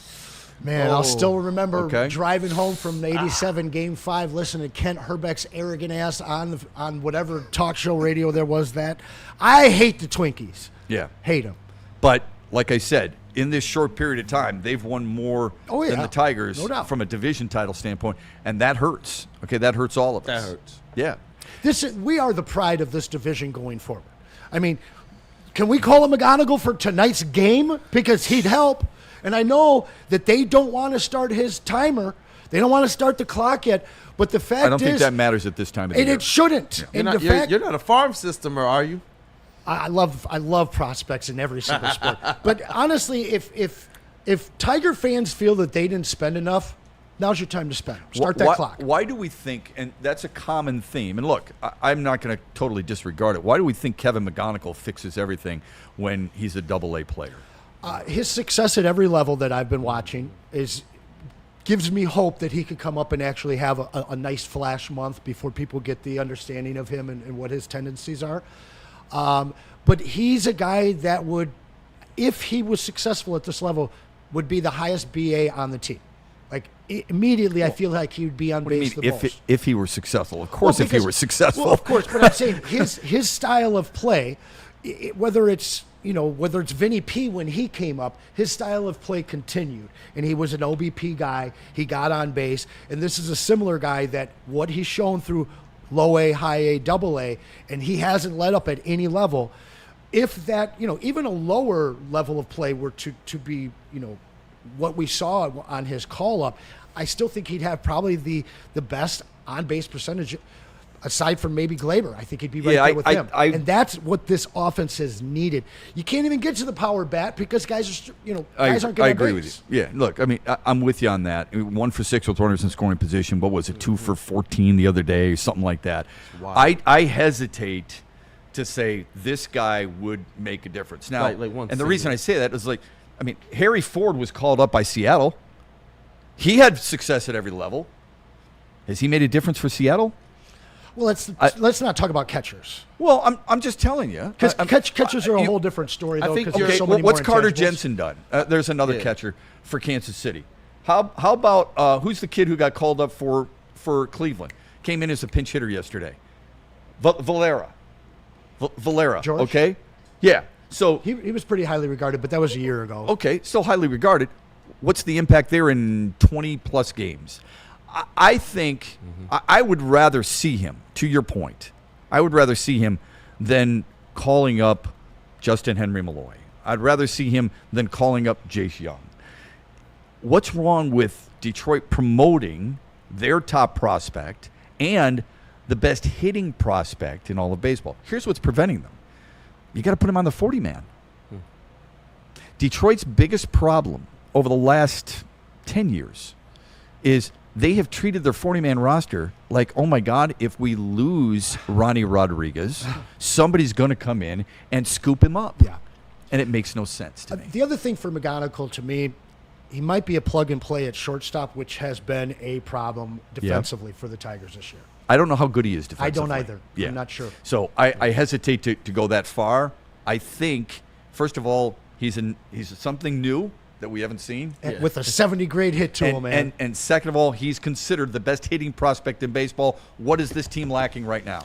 Oh, yeah. Consistent hitting. And as much as he will help, though, I do want to make sure that we do give a lot of credence back to what Shep highlighted with his power numbers today, his power stats. And that's all those all-stars that we were relying on in the first half of the season and just how far dip they have come. All of them. They have to at least find some type of level, or else what are they going to do to these future prospects? Because it can't just be all on the McGonigals. Can they find it in the next 5 games? Oh, no, that's a serious question. Man? It's a serious question. They have to. Do you think they can find it in the next 5 games? Yes. If they do find it in the next 5 games, do you honestly believe it's real in the postseason? Well, look, this team won the last few games of the season last year. There's no reason that they can't tap into that same energy and then bring it with them. Because realistically, if they're able to hold them off, they're going to be playing a series at home, right? Yes. Okay. Yeah. They would be odds. So they would win the division. They lose the division head to head. But after, let's say what I've done to our friends, because I need to know. Someone has to talk me down right now. I'm like the Tigers. I don't know if I'm the guy to do that right for now. you, buddy. I don't know if I'm the guy to do that, to be honest with you. Okay. Be real with the people then. I really don't. And I know people are pretty freaking out about it. And look, I think it's real. It's amazing to me what has happened with this team in such what appears to be a short period of time. Over the last month, just in the month of September, it's incredible. You know what else is incredible? Les Stanford, Buick GMC, great offers for everybody. Look at the offers just ahead of me. How cool is that? The Hummer EV SUT lease special, $599 a month plus tax. The Lyric SUV lease special, $489 a month. How about the Equinox EV lease special, $229 a month? That's how good it gets. That's how fortunate we are to have a guy. and a crew like Les Stanford looking out for you. Go to their website today, lesstanford.com. Check out their massive inventory and their incredible deals today. And then take that brand new car or your old car to Jack's and get it washed, because Woodward Sports and Jack's Car Wash have partnered to hook you up with a free wash. Just text WSN to 888-522-1729. You see the number right there, and enjoy that top-tier service with free vacuums, compressed air, and matte cleaning at select location that all of us Detroiters have come to know and love and expect from Jack's Car Wash. You can also join that unlimited club and take advantage of all the perks of being a member. You can wash at any of the 40-plus locations twice a month, and the membership pays for itself. You can get it washed every single day like our buddy Maz does. Upgrades for interior cleaning. He gets his car washed every day? Every day if he can. At least 5 days a week. It's a very Maz And thing. always at Jack's. Does he clean it inside? Because he needs Sometimes he takes his wife's car needs to a work just freshener so inside. he can wash right? that on the way He needs back. a refreshener inside. This is true. Go to www.jackscarwash.com to see a location near you. Don't wait. Text now and get your shot on. Planet Fitness now has even more best-in-class strength equipment. Join today for $1 down and save. We're stepping it up. We're not slowing down. Finding new faith, new focus. Love that new equipment smell. So, you in? Join the club today. Save when you join for just $1 down, $15 a month. Planet Fitness. We're all strong on this planet.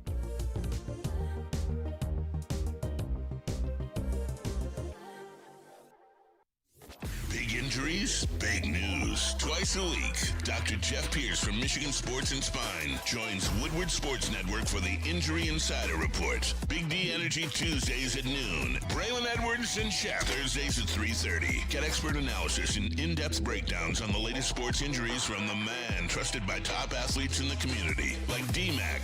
Whether it's the Lions, Pistons, Tigers, or Red Wings, Dr. Pierce talks us through it all. Don't miss the Injury Insider Report with Dr. Jeff Pierce, your go-to source for understanding the impact of injuries on the games and players we love. Only on Woodward Sports Network. Scan the QR code on the screen or go to MichiganSportsandSpine.com to see if Dr. Jeff Pierce can help you.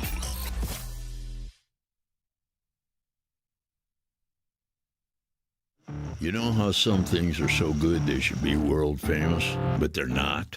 Our house-made vinaigrette is one of those things.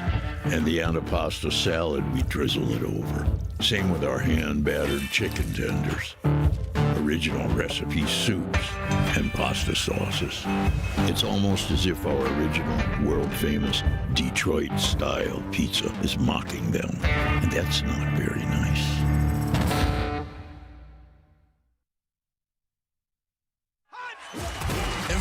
Goes on inside the game. Deep ball's got a man and got him. Touchdown, Braylon Edwards. Join Braylon Edwards and Shep. Edwards has it. 10-5, touchdown. On the Braylon Edwards Show with Shep. Bar looks in zone. Got Edwards for the touchdown. Where they dive deep into the heart of sports. Weekdays from 2 to 4 p.m., they're bringing you expert analysis, exclusive interviews, and a fresh perspective on the sports you love. Don't miss it, only on the Woodward Sports Network.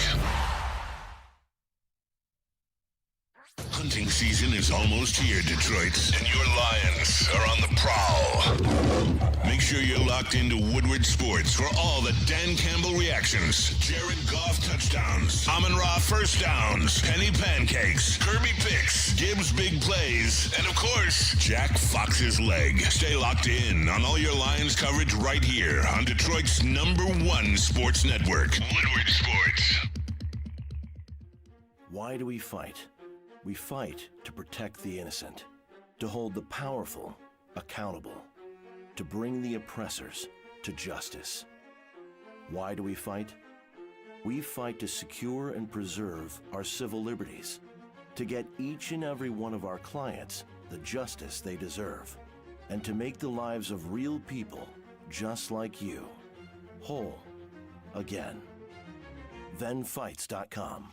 Attention, sports fans. Don't miss expert sports injury insights from Dr. Jeff Pierce of the Michigan Sports and Science. Catch him every Tuesday on Big D Energy and right here on this show on Thursdays with Braylon and Shep, where he shares top-tier advice to keep athletes in peak condition. Just like our guy Darren McCarty, he trusts him. You should as well. He's here to help you stay in the game and perform at your best. You can learn more at MichiganSportsAndSpine.com or call 248-426-9944 and get yourself some help from Dr. Jeff. We are proud Detroiters, are we not? I think are. all four of us are for sure. I know Braylon is as well. Sharon's Eating and Air Conditioning is just as proud. They have been doing business with folks like you and your neighbors for over 40 years and taking care of them, treating them like family. How much so? Well, if you're a DTE gas customer, you get a free, yes, I said free. Usually it's the media that turn their heads at free. You should too. Furnace tune-up through December 1st. Their specialty, it's a lot. It's heating, it's cooling, it's indoor air quality, it's water heaters, it's whole home generators, it's memberships. You name it, they can do it to help your home and help you. Call them today, 734-238-3839. That's 734-238-3839, or scan the QR code on your screen right now and tell them Woodward Sports and the Braylon Edwards Show sent you. All right, we back. Okay, a few things in the chat. One is, Shep, I think even if the Tigers do make the playoffs, people will say that's not real when I know it is real. That's from Steve O'Baby. I think, Steve, you're right. I think there's a lot of people, we don't want to get burned. That's how we feel. That's how sports feels. If a player burns me, I believe in you, and boom, you let me down, it's hard to get back on, right? Same thing with coaches and managers, teams in general. I think that's what Detroit is building, unfortunately, right now. What they're building is there's a hell of a burn. Yeah. A big burn. You're right with that, because everyone just expected playoffs here for the Tigers. But at the same point, there are 162 games, and you have to play them all, and all that matters is who's sitting on top at the end. Tigers got 5 games to get it right and not burn this city.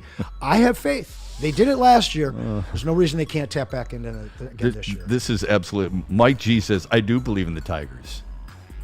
The Hanshin Tigers. That's it. I also believe Anson gets a haircut every single day.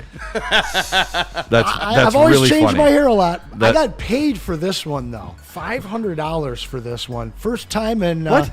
You have $500? Yeah, they sent me $500 to my Cash App 2 weeks ago on the post-game show. So if you see that line down the middle, I actually did that one. And then Justin came in and kind of tightened up the rest, but... I got to be honest. Usually I pay for my haircut, so I got paid for this one.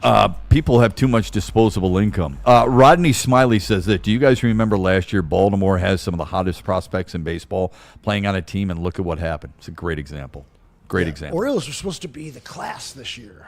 Yeah, it was just a couple of years. They won years ago. They won 101 games. So, look, it's amazing to me how this has happened. I am frustrated just like everybody else is. I love some of the positivity in the chat, too, where they're saying there's 5 games left. Yes, things can happen. Here's the reason, and we'll hear the Tigers, you guys all gave up on us. If they come back and win this, you guys all gave up on us. It's us against the world, all this other stuff, right? They gave you reason to lose faith. When you are in this type of slump, and it's elongated, they gave you reason to do it. Months long. Okay? If there are certain things that we're watching with our eyes that we actually believe. And this is one of them. We're believing that perhaps, and you said it earlier, perhaps this is who they are. I don't like admitting that. I hope I'm wrong, but maybe this is who they are. A good team who can win mid-80 games. I thought that would be enough. I thought 88 wins would be enough to win the AL Central. It appears that will not be the case. Maybe it will be, but now look at all the teams that leapfrogged them. Yeah. Okay? Cleveland's just too damn hot, and the Tigers are just too damn cold right now. But so much of this comes down to A.J. Hinch for me. I felt like he managed this team to that 15-game lead, to 25 games over 500. Yeah. And I felt like the roster came back down to earth. So at this point, with 5 games, as we've just mentioned a few times, it's up to this excellent manager to get the most out of what is probably an 85 to 88 win roster and get him into the damn playoffs. If this guy's as good as we've been saying he is all season, he's got to find a way. Maybe that's Dude, you are so right about that. That's what gave everybody confidence. Mm-hmm. Seriously. It's okay. We've got the best manager in baseball. He's the guy who can get us through. And he's the guy that can finish it hasn't it off. happened, though. But he can finish it off. He did it last year. It's a different team. I don't care about last year. Don't you think they're a better I don't care team, about though? any. I don't think there's any momentum from one year to the next. I truly don't. But there is understanding of these last 5 games and what's at stake and what they capitalized on last year in order to win the division. So that to me is just like, well, we've been here before. But you know what they look eerily similar to right now? The Twins? No, from they last look year? like I was the going to say end that. of that Guardian series.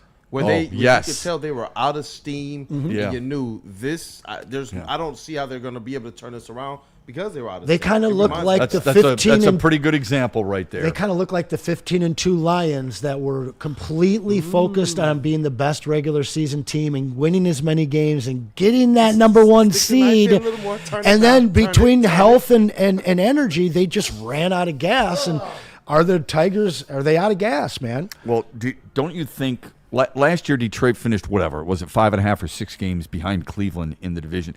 Don't you think Cleveland felt like, they had to play well going into the playoffs too? I mean, enough to beat us in the series, that's for damn if sure. that's the mindset? Yeah. Well, Detroit last year, what did we always say about them? We said they've been playing playoff baseball since the end of August, right? End of August, mid-August, all the way through September. Cleveland's been doing the same thing. I mean, it's literally a role reversal in one season. Yeah, no doubt. So I don't care as much about what happened a year ago. I care about what's happening right now. Oh, I'm not living in the past. I'm just hoping that they can tap into that experience. Say, listen, guys, we've been here. We have to do this. Otherwise, we are going to be called the Twins all off season. Do you think, by saying we've been there, they weren't the hunted last year? No, they were the hunter. Yeah, for sure. Now they were the hunted. Do you believe there's a huge difference there? There absolutely is. But at this point, with 5 games left, they are tied for the division, which I would say is pretty much almost exactly what happened last year. Or tied for a playoff spot is where they were last year. I think that when they went into Houston, they were playing so hot, and Houston was like, well, these guys don't even deserve to be here, and they got smarted out of there. Then you go to the Cleveland series, a team that's very, very familiar with this team. But Cleveland said, hey, they shouldn't be here, but look what they did to the Astros. So they were able, with a better roster and better management and better experience, they were able to dispatch this Tigers team last year. It is obviously a very different role. It's a complete role reversal, as you mentioned. Yeah. But you still are exactly where you were last year. You're actually better. You're better. You're not tied with a few games left. You're not playing as good a baseball, though. No, but you got to tap in. You may be better, but you're not playing as good a baseball. But to me, if I'm the manager, that's what I'm going to tap into. I'll be like, guys, we were right here last year. This is the same spot. Don't lament on the ground you've lost. Just understand the ground you have to gain with 5 games left. I'm sure A.J. Hinch has said that a lot over the last 2 months. But he may have said that, and it's you can talk all you want. Yep. You've got to go out there, and you got to have more confidence in hitting the ball and putting the ball in play, fielding the ball, not throwing the ball between your legs, and so on and so forth. And the other thing I would say is there's no way Houston last year said about the Tigers, I don't think they deserve to be here. We're looking past them. Well, no professional. I like to think so. Most professional athletes and teams especially with do the not former think manager that. over on the sidelines. Yeah, right, exactly. What were you going to say, Kool-Aid? Go ahead. No, I'm just right now. Randall Smalls, he's been in this chat, just really banging the drum of positivity, even more so than me. I feel like I need to give him the positivity. Love Randall. Tigers Kool-Aid, and shout out to Randall for supporting us. He believes that the Tigers pitching is still the best. You've seen me on this little bit of a seesaw, Shep, and you asked the question when everything was still sweet. You asked questions. You looked at things. You were like, yo, who's your playoff number 2? Who are you confident? What's your rotation? There are things this team needs to shore up. And you did bring the receipts. You brought what you thought should be done. But I'm not feeling necessarily the same way as Randall. What are you seeing about that? Can I just give you one number, Randall, that might unfortunately change your mind? When you talk about starting pitching, the number is 19. 19 is the consecutive starts Cleveland starters have had allowing 2 runs or fewer. Wow. 19 straight. The starters. Now, they're not going super deep. Gavin Williams last night threw, 6 innings. Here's what frustrated me the most about last night. It's not Tarek Skubal's throw between the legs and the wild pitch and how he unraveled a little bit in the 6th. Yeah. What I wanted to see, and maybe this happened behind the scenes, so I could be wrong. What I wanted to see is a Jack Morris moment. I wanted to see a Mickey Lolich moment. I wanted to see a Justin Verlander moment. And that moment is, you're taking me out? Bullshit. You're not taking me out. I want the ball. I'm going back out there. I don't give a crap if I've thrown 95 pitches or 195 pitches. It's so right on I want the mound. This is my game. To show something. Sometimes that gets overblown. But when Mayo Smith said to Mickey Lolich, I need, after Game 6, Denny McClain won Game 6, 1968, he said, I'm going to need you to pitch for Game 7. Mickey Lolich says, I can throw an inning or two. Yeah, I can give you. He says, no, I need you to start. 2 days rest. That dude goes out there. And after each inning, Mayo Smith said, hey, I need you for another inning. I need you for another inning. When he got to, I believe, the 4th or the 5th, Mickey Lolich said to him, this is my game. When Jack Morris is on the mound and Sparky Anderson walks, he goes, what the blank are you doing? I don't want to talk to you. This is my game. That's what I wanted from Tarek Skubal. Now, I don't know if he said that. He may have, and he was probably only going to change A.J. Hinch's mind anyway. But God dang it, that's what I wanted. That's what, I think he's an ace, but that's what the type of bulldog mentality I think a lot of pitchers need today. In a moment like that last night, I wanted my best. Even if he lost, I wanted my best out there, and I didn't get it. 100% agree. Well, it's supposed to be the statement game for him. He's supposed to right the shit. He's supposed to stop that run from the Guardians and get us on a roll on the road in a series we have to win. And it was the antithesis of that. He looked very fallible. And that's the last bastion of hope for Tigers fans as well. We got the stopper. And we had him in that Game 1. Everybody thought we were going to see a different result than what we saw. And I absolutely agree with everything you just said. Yeah, that was actually pretty spot on. I don't know. It's really too many times people look at me and they go, oh, here we go. Grab the shotgun, wax up the Gran Torino, and tell people to get off your lawn.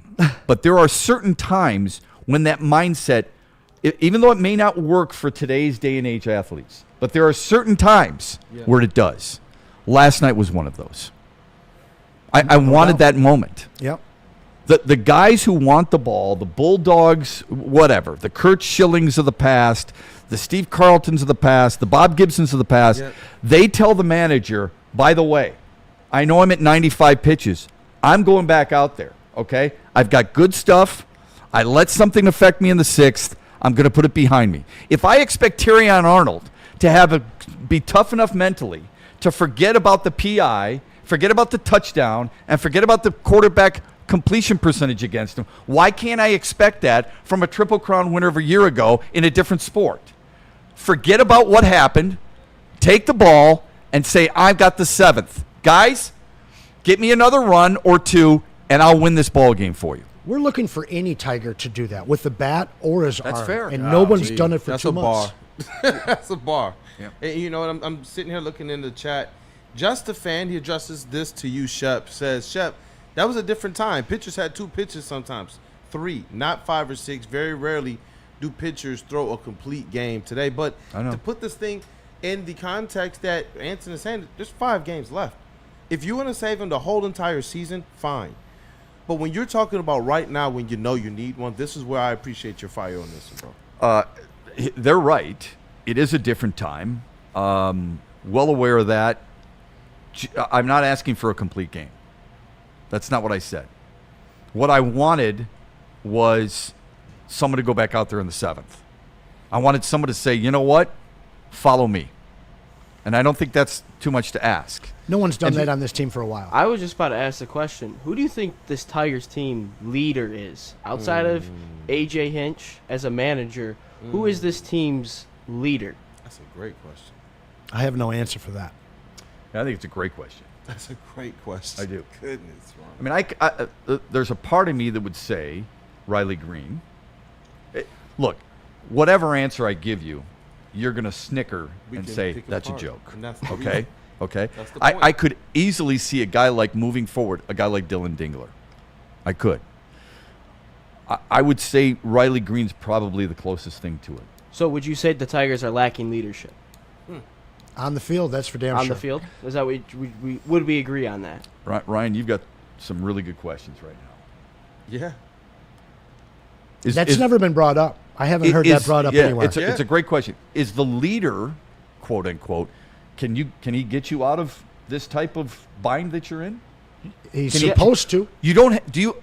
To your point, do they have a player who can carry a team? Yeah, and he pitched last night and didn't carry stuff. Like I want the like what I to your point on what we wanted from Skubal. I wanted the Skubal from game. What was it, 2 in the ALDS last year? Where he was screaming at the Guardians fans like he was jacked and pumped up. Yes. I would have liked to see that, but I feel like this team, I personally don't think I feel like they're so defeated mentally and personally, and that's sad to say. I think they're just defeated. Seems like it. Sure looked like it last night. That is so sobering, isn't it? So what? Way to go, Ryan. No, sobering us all I'm up. serious. Yeah. He brings up a really good. No doubt about it. It's his observation. I think he speaks for a lot of people. I think a lot of people feel like they watch this team. They look defeated. I don't know if you felt that way after a solo homer by Riley Green to make it 2-0, but in the 6th, was there not a point while you're watching that game where you went, kind of maneuvered in your chair? Your feet were up, and suddenly they hit the floor, and you're like, "I'm expecting something bad here, bro." Ryan, it's like you just ate Frank and beans for 3 meals in a day. Your point was so well that even when the Tigers were signing everybody and had all-star pitching cast and multiple big sticks in the lineup, you still knew this is JV and Miggy's team, and we don't even have all of that here. And your question left us befuddled on who's the leader of the team. That's with far less talent to even compete with. Like that to me is that was a pretty sobering one. But and to the person in the chat who talked about the 2 pitches, Don Drysdale had more than 2 pitches. So did Bob Gibson. I don't believe in that. They only had 2 pitches back then. Complete games, you're 100% right.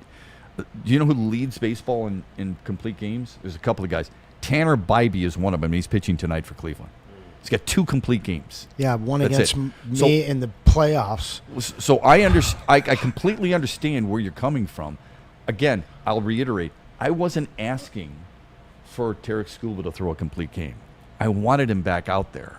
I wanted him to tell his manager in front of his entire dugout, "Hey, man, if I lose, I'm going to lose on the bump." That's all I'm saying. Go ahead, Ryan. Finish your thought, please. Like I just thought like during the little run last year where Torkelson's diving into the home base, he's screaming, he's hyped up with his guys, Verily in the same way. It just seems like the energy. I don't want to say like the swagger, but like the what gave us our edge was we talk about grit. I don't necessarily know if the grit is there right now. Yeah, grit and momentum, and both are gone. The momentum's in the opposite direction. And it's a tough thing to recover in baseball. I feel like baseball, when you're going in one direction, it's harder to completely go in the other direction more so than any other sport aside from maybe hockey. Yeah. I'm not a I'll get ripped on for this. I'm not a big believer in momentum. When it comes to especially baseball. It's your next day pitcher. Yeah, see, I think bats get hot and bats get cold. Pitching, not so much, but this team has gone absolutely cold at the plate for 2 months. How do you? I just don't know where do you just dial it up and all of a sudden find that bat? Yeah, how do you explain Kerry Carpenter be on the roll, and then suddenly he strikes out 3 times last night? It's because of the opposing team's pitchers. Oh, sure. That's why. Sure. And that's why I say I think the momentum is really, really hard. It's really hard to say no to Black Rock because they have such good food and really good service. You want more about it? Anson's here to tell you. Listen, if you're looking for dinner plans that need that sizzle, well, you got to head to Black Rock Bar and Grill, home of the steak on the stone. Try the steak and lobster for just $19.99. Looks good, doesn't it? They got that for only a limited time, so make sure you get up to it. Come get some of Braylon's beef as well. The 20-ounce hand-cut New York strip. Feast like a beast. Also, try their $14.99 fish and chips all day, every day. Cheesy pull-apart bread and their famous chili on the side back, also for a limited time. And don't forget, the Lions win. That means you win at Black Rock. Step in after a Lions win and get yourself a free appetizer. They got locations all around Metro Detroit, and you can visit them at blackrockrestaurants.com. You see his haircut? He did it himself. Don't do it yourself. Don't go anywhere but Lady Jane's Haircuts for Men. It's a perfect place for you because they appreciate your time. They appreciate the bottom line, too. They're not here to break the bank. They're here to give you a great haircut. They're here to make sure they're open during convenient times for you because they know your time is valuable, Monday through Sunday, 10 till 8. And they are here to make it a quick experience. Come in, sign in, boom, you're in the chair, then you're out the door. It's Lady Jane's, and it's wicked awesome. Goes on inside the game. Deep ball's got a man and got him. Touchdown, Braylon Edwards. Join Braylon Edwards and Shep. Edwards has it. 10-5, touchdown. On the Braylon Edwards Show with Shep. Bar looks in zone. Got Edwards for the touchdown. Where they dive deep into the heart of sports. Weekdays from 2 to 4 p.m., they're bringing you expert analysis, exclusive interviews, and a fresh perspective on the sports you love. Don't miss it, only on the Woodward Sports Network. Every Sunday, there's only one place to get all your kneecapping, hard-hitting Detroit Lions coverage. Start your Sunday with the Lions Weekly Report with Broder and Terry Foster. Then, the Lions pregame show with Neil Rule and Sean Baligian. At kickoff, keep it locked in for all the emotions of the game with a live watch party with the heavyweights. Then, recap the game with the Lions postgame show with Anson. Game days, there's no other place to be than Woodward Sports. Live all game day. Go Lions. WoodwardSports.com and click on Shop. Get the latest in Detroit sports apparel and exclusive Woodward Sports gear. WoodwardSports.com can get the whole team outfitted. Love the Pistons, Red Wings, and Tigers? We got something for you, too. Shop online at WoodwardSports.com. Kind of consider ourselves family around here at Woodward Sports, and for good reason. The other day, Ryan texted me, "Hey, Shep, there's Buddy's Pizza in the kitchen. Make sure you get here quickly." Good man, Ryan. My thought was, Ryan, if you really like me, aren't you going to save me a piece? I mean, he was all out for himself, but he did think of me, and I greatly appreciate that. He was chowing down pizza when I opened the door. Every person in that back area was chowing down. My stomach had that little knot. You know how like you were a little kid and went to your first day of school, you had the knot in your stomach? I thought I missed out. Thankfully, I didn't. I don't want you to miss out either. 22 locations throughout the state of Michigan. They created the original Detroit-style pizza. They've been doing it since 1946. Nobody does it better. Nobody knows how to do it as well as Buddy's Pizza. Find them today, the nearest location to you, and make sure you use that code right there. Save 10% on your entire order by using the code 10MEAL, Buddy's Pizza, buddyspizza.com. I'll make sure to save you a slice. Thank you, my friend. I appreciate that very much. If you're also looking to upgrade your relaxation game, check out Massage Cheer House. Braylon was there actually yesterday, I believe, and he told us off camera, he goes, I could have spent 4 hours there and just laid in the massage he did chairs. say that. This stuff is legit. The new chair should be arriving here shortly. But the Massage Chair House, largest massage chair showroom in the Midwest, located near the corner of Woodward and Long Lake Road. Experience luxury comfort with Dr. Eric Duncan, the wellness doc, creator of the top YouTube massage chair review channel. He also gets his haircut at Lady Jane's, by the way. Book a visit at www.massagechairhouse.com or scan that QR code. Massage Chair House, your ticket to ultimate recovery and relaxation. Way to slip that in. We back. That's a professional tease right there, and read. A couple things. Just a fan, I come on and have Shep screaming, "Get off my lawn." Honolulu 85. Shep, it makes sense if he wasn't the reason for their loss. He was. He's talking about, I assume, Riley Green, because we were talking about captains. I don't want to misread that, but he didn't really give much of an explanation unless he thought maybe it was Tarek Skubal. But Green did hit a solo homer. For what it's worth, I know. They gave him a 2-0 lead. They couldn't hold it. Ended up losing 5-2. JV had 5 pitches. Never willingly gave the ball up. Laugh out loud. There's a lot of really good ones. Tigers playing with no grit and no sense, or seem like they're tired or something. Get off your ass, Tigers. Let's go. And Shep might be right. Dingler in the future, and a few other ones about the Detroit Tigers and their struggles. Shep is decaf coffee. I don't know what that means. What does that mean to you? I like this one, Arf. We need a Gibby. Refuse to lose attitude. That's a good one. No doubt. A willingness to fight anybody. Great story about him wanting to fight Cliff Johnson. Meet me up there in the tunnel, big boy. You'll see what happens. Cliff Johnson never showed up. I don't know what decaf coffee means. What does decaf coffee mean? Is that a bad thing? That's probably a negative thing.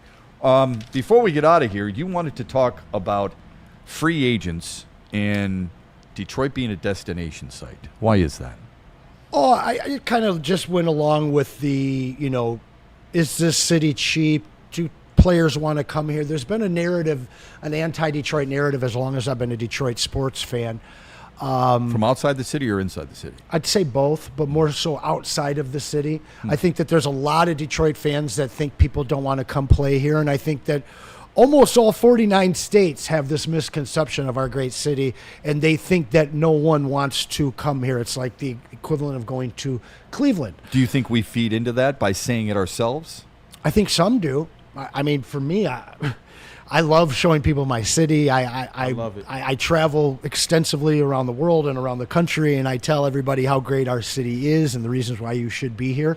I think at the end of the day, though, that the cold climate, the murder capital of the world back in the 80s and 90s, and just the overall economic state that we've been in up until the last 10, 15 years, it was easy to pile on that narrative. Now, do I find it necessarily true? I mean, I don't know how anybody. Maybe they could use the Bregman example of it not being true. There's, Houston wanted Bregman too, and they offered him a lucrative deal, and he turned them down and went to Boston. I think there are a lot of examples where people would be wrong if they said free agents don't want to come here. Okay? And I'm talking about big name, good name free agents. Okay, Chauncey Billups wanted to come here. He wasn't a big name free agent. But Chauncey Billups was a good player. Sure. Okay? Great player. Antonio McDyess wanted to come here. Well, we'd also just won a championship. I'm giving you... but we had just won a championship. Derrick Rose came here. At the end of twilight of his career. Well, if we're going to put little anecdotes and asterisks next to everything, we can do that if you want. I'm talking in the prime, ready to leave. The Pistons basically have never signed a premier free agent that offseason, brought him in, except for Blake, I'm broken Griffin. Now, did he give us a great year? Sure. Hey, the best season of his career. Oh God, that's such trash. Yeah. But when you look at all that was a trade though. Outside, that wasn't a free agent signing. But I mean, but then he signed to be here long term. But my thing is when you look at outside of the Red Wings during their run, no team has been able to attract the premier free agents to Detroit.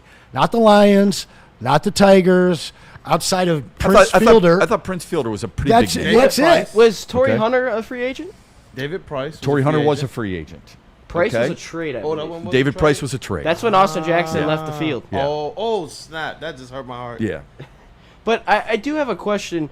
Do we think that free agents don't want to come here because we've sucked for the last decade and no one's going to come to a losing? Well, I'm going back to in the 80s and 90s and even. Darrell Evans signed here.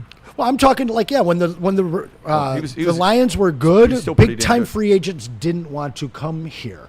When the Pistons were good, the big time free agents still didn't really want to come here. I mean, we built differently, and so did Joe. Mm-hmm. He went and he found pieces that were mistreated and forgotten pieces elsewhere, like Chauncey, and brought him in and things like that. But during these good or bad teams for our franchises in their history. Right. It just has never been that destination where, like, well, can you give I'm me talking about Miami, L.A., and Detroit. Well, can you give me an example of the guy who was a big name who didn't sign here that you thought we missed out on? Well, I don't think we missed out on them because none of them were even in the conversation of coming to Detroit. But like who? So like the Lions have signed Golden Tate, Dre Bly. I'm trying to think of the guys I covered. Stephen Tulloch, Glover Quinn, James Stewart. Whether you think about them or not, I mean, how do you feel names. about them? Those were good enough names. They weren't. I wouldn't say they're those all are pro the names. type of Lions signings I've been used to my entire fan But life. you do understand in the NFL, usually you're getting those free agents at the back end of their career. Sure. Okay, so that's why I ask you, can you give me the player? Marvin Jones. Well, he That's came here. No, I'm Sure. saying that's the one that right. was like a big money Henry signing. Thomas? That was- Henry Thomas was a big name. Huge. No, he was. But to me, they're not the premier names. And Detroit franchises have never been in on the premier names except for when it was Hockey Town. But nobody's. My point is nobody's trading Aaron Donald. That's why I asked you for the name that Detroit missed out on. Shohei They weren't part of Ohtani. it. Were we in the conversation for Shohei Ohtani? No, we were not. Not even close. But there were only 4 teams in on that conversation. Sure, but we were definitely nowhere near even being mentioned in that conversation. What do you mean? Charlie V and Ben Gordon came here. Oh, geez. I was going to add that one. Don't you dare. Yeah. Don't That you was dare. Because that compounds Still that nightmares. one trade that he hates as Yeah. well. Somebody wrote Bregman, and as I said, they offered him a lot of money. He took more money for this season in Boston. Remember, his hometown team offered him a lot of money too, and he turned that team down too. So Detroit he's admitted this, he thought he was coming to Detroit until the very last moment. So when you say they're not even in the conversation, that's a sample of they were in the conversation. Sure. That's why I asked. I don't put Bregman on, like, Bregman's going towards the end of his career. He's past his prime. But he's still a great player, But very you understand good player. free agency in baseball doesn't happen until you got 6 years of service, MLB service. Most of these are 29. Shep, I'm not Shep, sure I what got to you're be talking honest about. with you. You are a staunch supporter and defender of all of our teams. But if you tell me in the last 40 years that any franchise outside of the Red Wings for a 15-year period were an annual contender to bring in premier free agents, I think you're crazy. I love you. I respect you. Been listening to you my whole life, but I think that's crazy. We've never even been in the conversation. Yes, on occasion, there's a McDice, there's a Bregman, but when we got McDice, it was when he was a jump shooter, not when he was dunking out on people. You know why? Nobody got him when he was dunking out on people. For sure. Because somebody drafted him, developed him, and realized he was one of the better players in the league. Sure. My point is, that's why I asked you specifically, and I don't mean to sound like a staunch supporter of every Detroit team. I'm just saying, when you got the opportunity to get these players, usually they've already gone through their contracts at their tail end of their careers, or they've matured in their career a little bit, And especially in baseball. Right now, what we're seeing right now is Brad Holmes paying the guys he drafted because they made the right selection. Right on. Kay Cunningham just got the bag. Oh, we drafted. Right on. And they had opportunities to do this, and what cratered it really wasn't the chance to build a trade. I think that definitely has a lot to do with it. But what did they also do in the draft during those times? They had some fumbles, and I think that plays a big thing in it. How did the 04 Pistons come together? They brought together pieces from the outside, and they just so happened to get guys who were on their first or second contract that their teams just were like, we're just kind of done with this guy. Yeah. Chauncey was one of those guys. Rip was one of those guys because he played the same position as Bill Laimbeer was one of those guys. Rick Mahorn was one of those guys. Vinny Johnson was one of those guys. And that's how teams have had to build here. But those were creatively. trades. Those were we don't trades, just by the get to way. open up a checkbook and be like, hey, we're the Dodgers. This guy will come here. We're the Lakers. This guy wants to come to L.A. We're the Heat. They want to come here. Well, you're right about that. Reggie Bush and Pudge Rodriguez. Yeah. And that was when all of a sudden Mike Ilitch was like, well, I had fun with the Red Wings. Maybe I'll open up the checkbook for the Tigers too. And that was the only window I've ever seen outside of the Red Wings, of course, where this team said, hey, F it, we're a destination, we're going to go pay it, and we're going to go get it. And hats off to Mike Ilitch because he brought the only meaningful baseball to this town since '84. Yeah. Sebastian says Tracy McGrady. Stop it. You mean when he went before he went to Orlando, or when he was a shell of himself with 3 knee replacements? He had a dunk. A dunk? I did not think we'd have so much Pistons talk on the show today. We said we weren't. We said we weren't. I mean, if it weren't reeled in, it would be all Pistons. And we haven't for 3 hours. Is there 2 hours? Is there a football team in Detroit right now? Are they any good? Did they play on Monday? Or what's going on with them? Speaking of that football team, did you see the Pro Football Focus grades from the Monday Night Football? Yeah. I shared them with you, right, Kool-Aid? The Pro Football Focus grades. I can't believe there's a part of me that says I have lost all respect and I don't want to ever refer to Pro Football Focus again because of where they had members of the Lions. Like that Lions offensive line, the two best tackles supposedly had the best grades of any tackle in the league for the weekend. But Pro Football Focus has got Zay Flowers at some of the great performances by the Lions. And I can't figure that out. To me, that's ridiculous. But it was interesting what Dan Campbell had to say about Terrion Arnold on the flagship station in Detroit. And that is that Amik Robertson's going to get a little bit more time. We said this on Tuesday. We said this on the Braylon Edwards show that was expected. So moving forward, not that you bench him, but he's going to play sometimes, and sometimes he's not. There's going to be more of a mix when it comes to that starting corner. I know we've got some super chats that we want to get to. Kool-Aid, fire away, and then we'll get to the mailbag, buddy. I was going to say, Michael Wary, one of our resident vets in the chat, is encouraging his chat family to reach the like goal. He says, "Come on, chat, let's get police. there. Let's get it." Shout out to Smash that Michael Wary. like button. Shout out to him. And Dante151. Mr. Super Chat, Mr. Just Chat himself, he says, thoughts on players doing podcasts. I know Shep is going to like this one. Not if you're getting burned. Because the new podcast of TA and Pat Surtain is actually a fun listen. He says. Is it really? Oh, TA and Pat Surtain, you know that's a good show. Wow, I love that tandem. Yeah, do you? I'm glad somebody does. I do.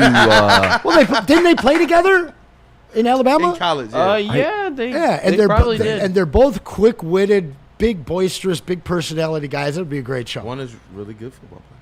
As long as it I doesn't affect I would your love skill Terrion in the Arnold to get better first. One That's is a exactly really good football player. So, maybe I'm wrong there. I don't think Terrion Arnold's that bad, man. Like, everybody's upset about that Devontae Walker play. Devontae Walker is an absolute burner.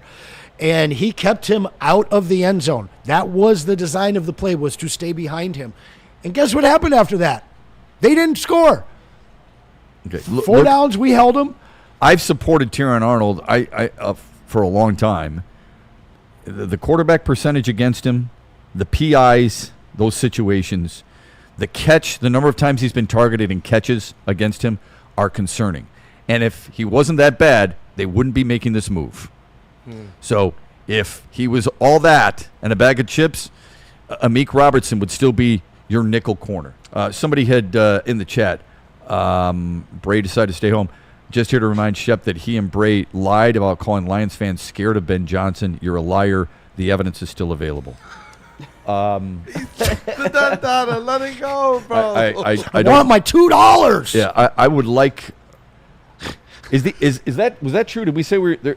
I said all we heard is Ben Johnson left and right from the national media going in, and I am so sick and tired of that, and I can't wait till the Lions beat the hell out of them. And then I started the show the very next Monday. You try and wipe the smile from my face. Notice he didn't say that while Braylon was here. I think he said it before. In fairness to him, I'm trying to give him a little bit of credit. I don't recall saying Lions fans are scared of Ben Johnson.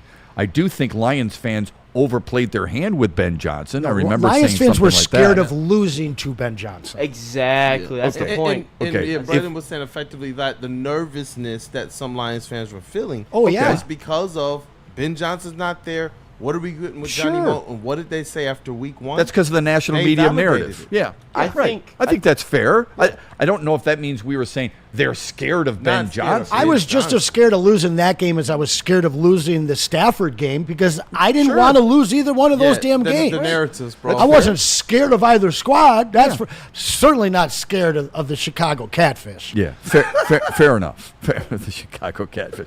All right, Kool-Aid.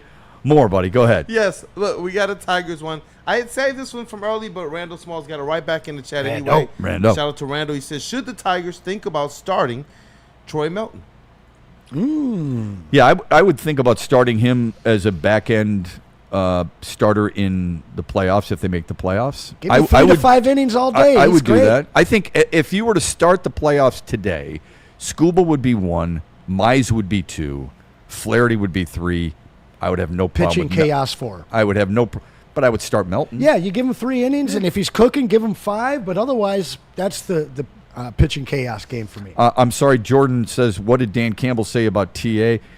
He said he's got some things to learn. He's got to work on his craft, and they're going to look at all, in so many words, they're going to look at all options and try and make sure, they put their team in the best position to win. He's going to play, but Amik Robertson's done some really good things. We're going to watch him play a little bit more, too. Especially against That's putting it in a synopsis. Yeah, I have no problem with them utilizing more of that deep secondary and just keeping the other guys fresh at this point. Terrion, to me, has been thrown into the fire and then continued to stay in the fire because of the injuries last year. Guys saw more one-on-one play than any other corner last year. You're going to learn from that. The PA against D-Hop, that was the PI, you mean? The pass PI, interference? excuse me. Yeah, the pass interference. He had his arm pushing TA's arm, which then got kind of underneath his helmet. I didn't really feel – it was weird. I didn't think it was his typical pass interference that he was guilty of last year.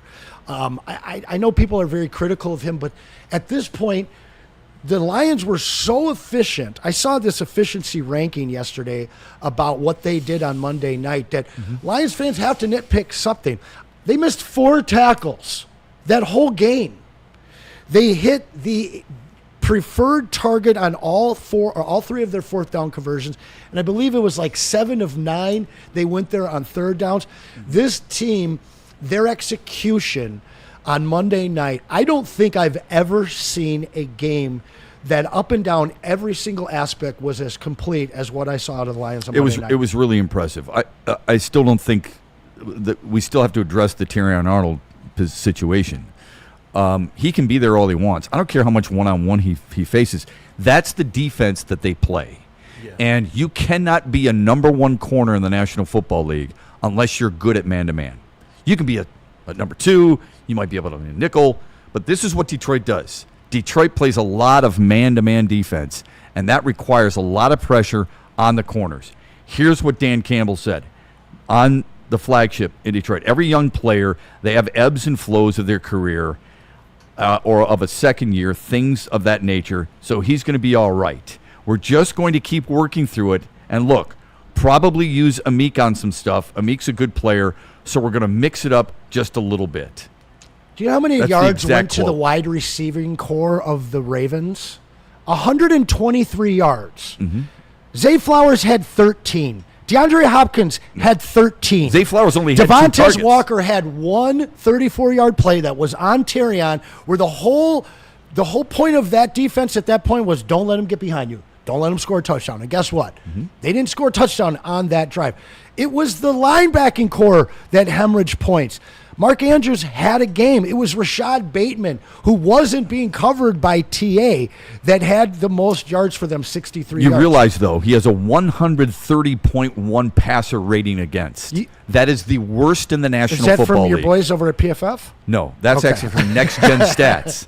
Next Gen Stats wrote that. All right? To me, they just keep going at him because they don't want to go to the secondary. They don't want to throw it in the middle of the field at all. And most of the stuff that I see TA get beat on, it's out on the edge, it's out on the outside, because that's the only place that teams can throw against this team. Well, he was targeted 6 times and gave up 4 catches. I think the reason they're picking on him is because they're avoiding DJ Reed. And, the same thing happened Nothing last wrong with year. that. Okay. Nothing wrong with that. Yeah, somebody's got to get targeted. I get it.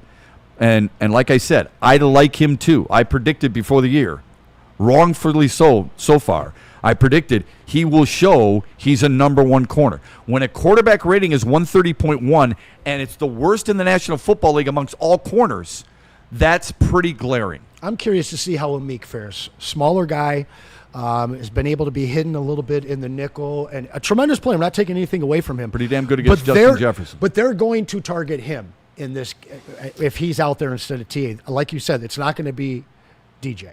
Kool-Aid, can you finish it up for us, buddy? Hey, yes, sir, I can. I see we just got a $4.99 super chat from Mr. Act Like It. It looks like it might be Barry Sanders, or at least it resembles that in his avatar, too. So Love he says, that. Hear me out.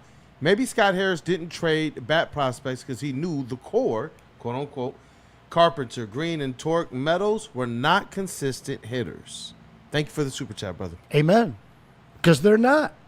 They're not. I guess I would ask then, why wouldn't you make a trade? If you didn't think that they were consistent, why wouldn't you make a trade for somebody? Because he didn't feel this was the year. Oh, my God. And he wants but to they see were what they had has. the best record. I don't care if you. Yeah, the first team to 30 wins. First team I to gotta be 40 honest wins. with you. They had 59 wins. Their more than management any knew other Tigers team in history at the All-Star break. Management But knew what he they didn't had think better this than was the all of year. us. Oh. Management knew what they had better than all of us. If they thought they were a World Series team, they would have bought more pieces. Man. They chose long-term They did this last year, though, over and it worked for them. 2025. All right, then you, I assume, based on that logic, you will not complain at all. Not complain at all about what took place at the trade deadline or what this team does in the postseason if it makes it, right? You won't complain about it. What about the offseason? I didn't complain at the trade deadline. I was the only one here not complaining. In the offseason, do we think they're next year's the year? I've said that multiple times, and I've said Based it still, on what? Just because, like Bregman would have for sure came here if we had 2 years of success, not 2 months that snuck us into the playoffs. And I believe that what we saw this year, what the nation realized about this Tigers team is that, yeah, they're not the Dodgers, but they've got a hell of a young team, and they've got even more coming up from the minors. So to me, I think that this is more of a destination, city, and team because of that success. They didn't have that success coming into this season. So that for me was, I think, partially the guys that they had available to them that were willing to come here versus what they saw in the minors, guys that they feel they can depend on in 2026. And I don't have an issue with what they did at the trade deadline. I would have liked to have seen some of the old guys perform a little better. So just so I'm clear, Alex Bregman said no to the Tigers because they needed 2 years of success, but said yes to Boston, who finished dead last in the division 2 years ago, and last year was a 500 club. It's the Red Sox. Oh, It's okay. the Red Sox. I see. I got you. It's the Red Sox. Okay. All I'll say is I don't care if it wasn't planned or anything, but if you have the best record in any sport, I'm going for it. I'm not saying you've got to get rid of every single prospect, sell everything, but I'm going to give myself a shot. I mean, you have the best record.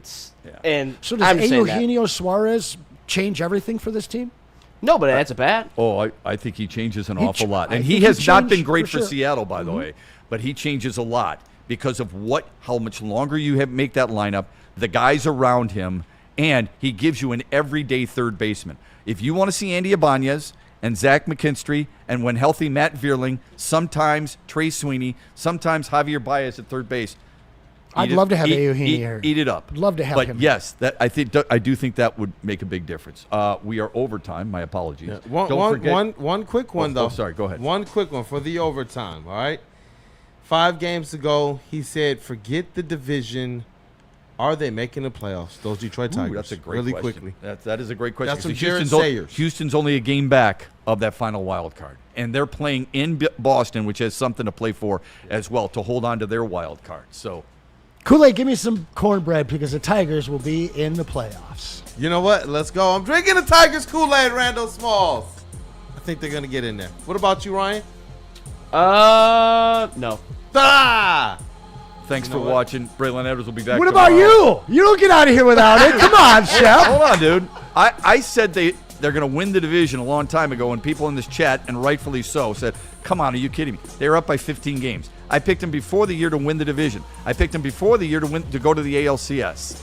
I don't know why I would stick with that, but this team has given me great pause to do just that. That is a big butt right there. That was a big butt. Okay. That was a big great butt. pause. Don't forget the heavyweights later on today, right here on Woodward Sports. We'll see you tomorrow, too. Thanks. Ever wonder what goes on inside the game? Deep ball's got a man and got him. Touchdown, Braylon Edwards. Join Braylon Edwards and Shep. Edwards has it. 10-5. Touchdown. On the Braylon Edwards Show with Shep. Lamar looks in zone. Got Edwards for the touchdown. Where they dive deep into the heart of sports. Weekdays from 2 to 4 p.m., they're bringing you expert analysis, exclusive interviews, and a fresh perspective on the sports you love. Don't miss it only on the Woodward Sports Network.